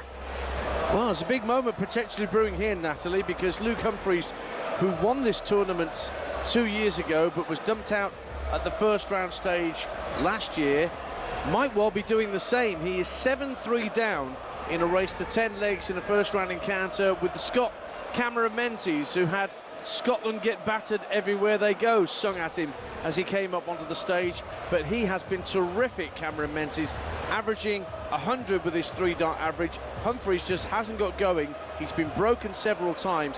He is in danger of going out of the first round for a second year in succession. Once this match is done, our final match of the night will be the Freeze, Danny Noppert against Voltage, Rob Cross, and you can hear the conclusion of the Menzies-Humphries match and Noppert against Cross live on your home of darts on the radio. That's talkSPORT 2. Dan, thank you very much. Now, do you think if Pep Guardiola had been in charge of England, we'd have had a different outcome at this World Cup? No. No? I don't. And I have to go back to the style of football that we want to see England play. I know what Pep Guardiola has brought to Manchester City and what he's brought to the Premier League. Not just Man City, but it seems like sides in League One and League Two have tried to play the Manchester City style of football, or the Pep Guardiola style of football. Would he have had enough time to change? I want to say DNA. I didn't really want to use that, but the DNA and the style of play that England have taken to the Euros, to the World Cups. I don't think he would have been able to do it, Natalie. I really don't. And that's saying something. I mean, we're talking about one of the greatest managers that's ever lived. I really do. But it sounds like it's an impossible task then. Well, by the sounds of it, look, it looks like he's interested in taking Italy. Now, he's going into a job there, if he does actually take the Italian job, and Darren touched on it there, they've not qualified for 12 years. The last three big major tournaments he's not qualified for. Italy have not qualified for. Now, he has got a heck of a lot of work to do if he actually walks through the door at Italy. And it's a project there for him of changing it around and getting Italy back to being one of the big nations, one of the favourite nations going into major tournaments. You can only work with what's in front of you. Our forward line is as good as any, and I've mentioned this already, as good as any around the world. It really is. On our day, we're as good as anybody. I think we've got a lack of, I want to say centre halves. That's the position that I look at, because I think in fullback positions, if we pick the right ones, I think we've got them. And I think over the next 2 years, I think there'll be other defenders that will emerge, and come into the reckoning. But this is not a spite on Gay, Konsa, Byrne. Who else do we have there? Quansah, Stones. Yeah, well, John's obviously coming to the end of his career, but I just think there's a lot. I look at Martinez and I look at Romero. Right, we've kind of dissed Argentina and you know how nasty they were and horrible. It's like they're playing, I don't know, for their Last Supper when they play for Argentina, and I don't think we haven't quite got that. You know, where's a Rio Ferdinand? Where's a John Terry? Where's a Tony Adams? Where are Terry Butcher? Where are these type of players that we kind of seem to nurture through? Everything's all about technique now and everything. Oh, you've got to be technically good to play football and everything. And you have, but you still need to have that something else. And without them, I don't think Pep Guardiola would have changed anything. The reason I mention it is because David Ornstein, of course, one of our colleagues, said on, 3 days ago, that Guardiola had a verbal agreement with the FA back in 2024, but he changed his mind. Hence why I asked that question about whether or not it would be a different story had he not have changed his mind. But could you see him going to Italy, Darren? Becoming their national Well, he's talked really coach? about wanting to have some time away with his friends. He's done a couple of podcasts since he's retired, since he steps away from City, talking about wanting to spend some time with his family and recharge his batteries because of the intensity of the time that he spent at City, and understandably so. So I'd be surprised if Italy were to get him. It doesn't surprise me that they're interested. Also, Guardiola needs time for his methods to work. You know, you don't parachute him in and expect things to change around in 5 minutes. He's going to need time and good players, because the basis of his success at City has been good players, top players. I do agree with what Micky says. I think when you look at the England team, our front six are very good. Our back five needs work. We've got to rebuild that back five. We've got to get a settled defence. We've got to get Trent Alexander-Arnold back into our defence. We've got to stop relying on injury-prone right-backs. I think we need a new goalkeeper. I've got no compunction about saying that. We've relied for far too long on Jordan Pickford. I think we need a keeper with authority, a back five that has real cohesion and understanding, and we need to get that balance between defence and attack that the Spanish have, the French have, and the Argentinians. I'm not saying we need their identity. We need to establish our own identity, but we do need to get that balance between defence and attack, because we are far too open a side to be aspiring to win World Cups. Just one quick one for me, Natalie, as well. Do you think that if Pep Guardiola took the England job, Premier League managers are going to help him out and play the style that England want to play? No. That's it. But that's also the other issue where Darren said, you know, he needs time. Well, international management, you don't get it. You don't get it. You don't get it. And that's the worry.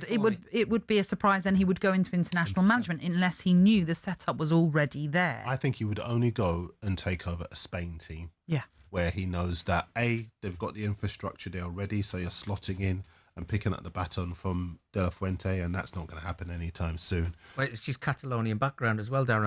I don't think he can actually take that job. So for me, it's Italy, England or Brazil. I think that's the only three, if he's going to go down that route of being an international manager.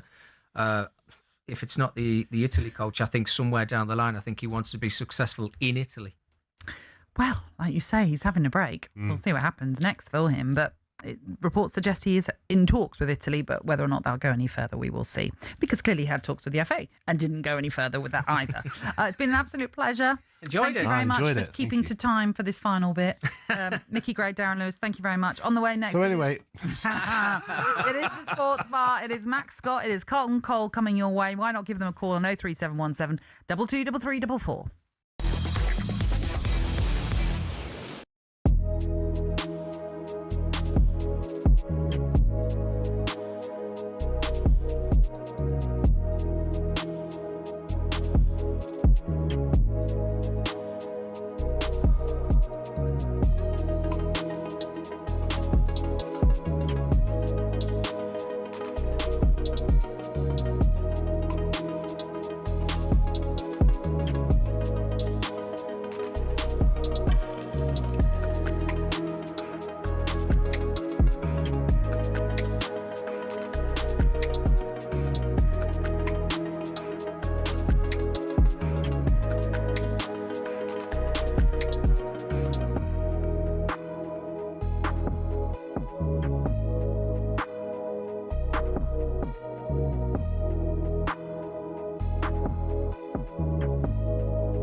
Let's talk Morgan Rogers. Obviously, Middlesbrough will be quite happy as well.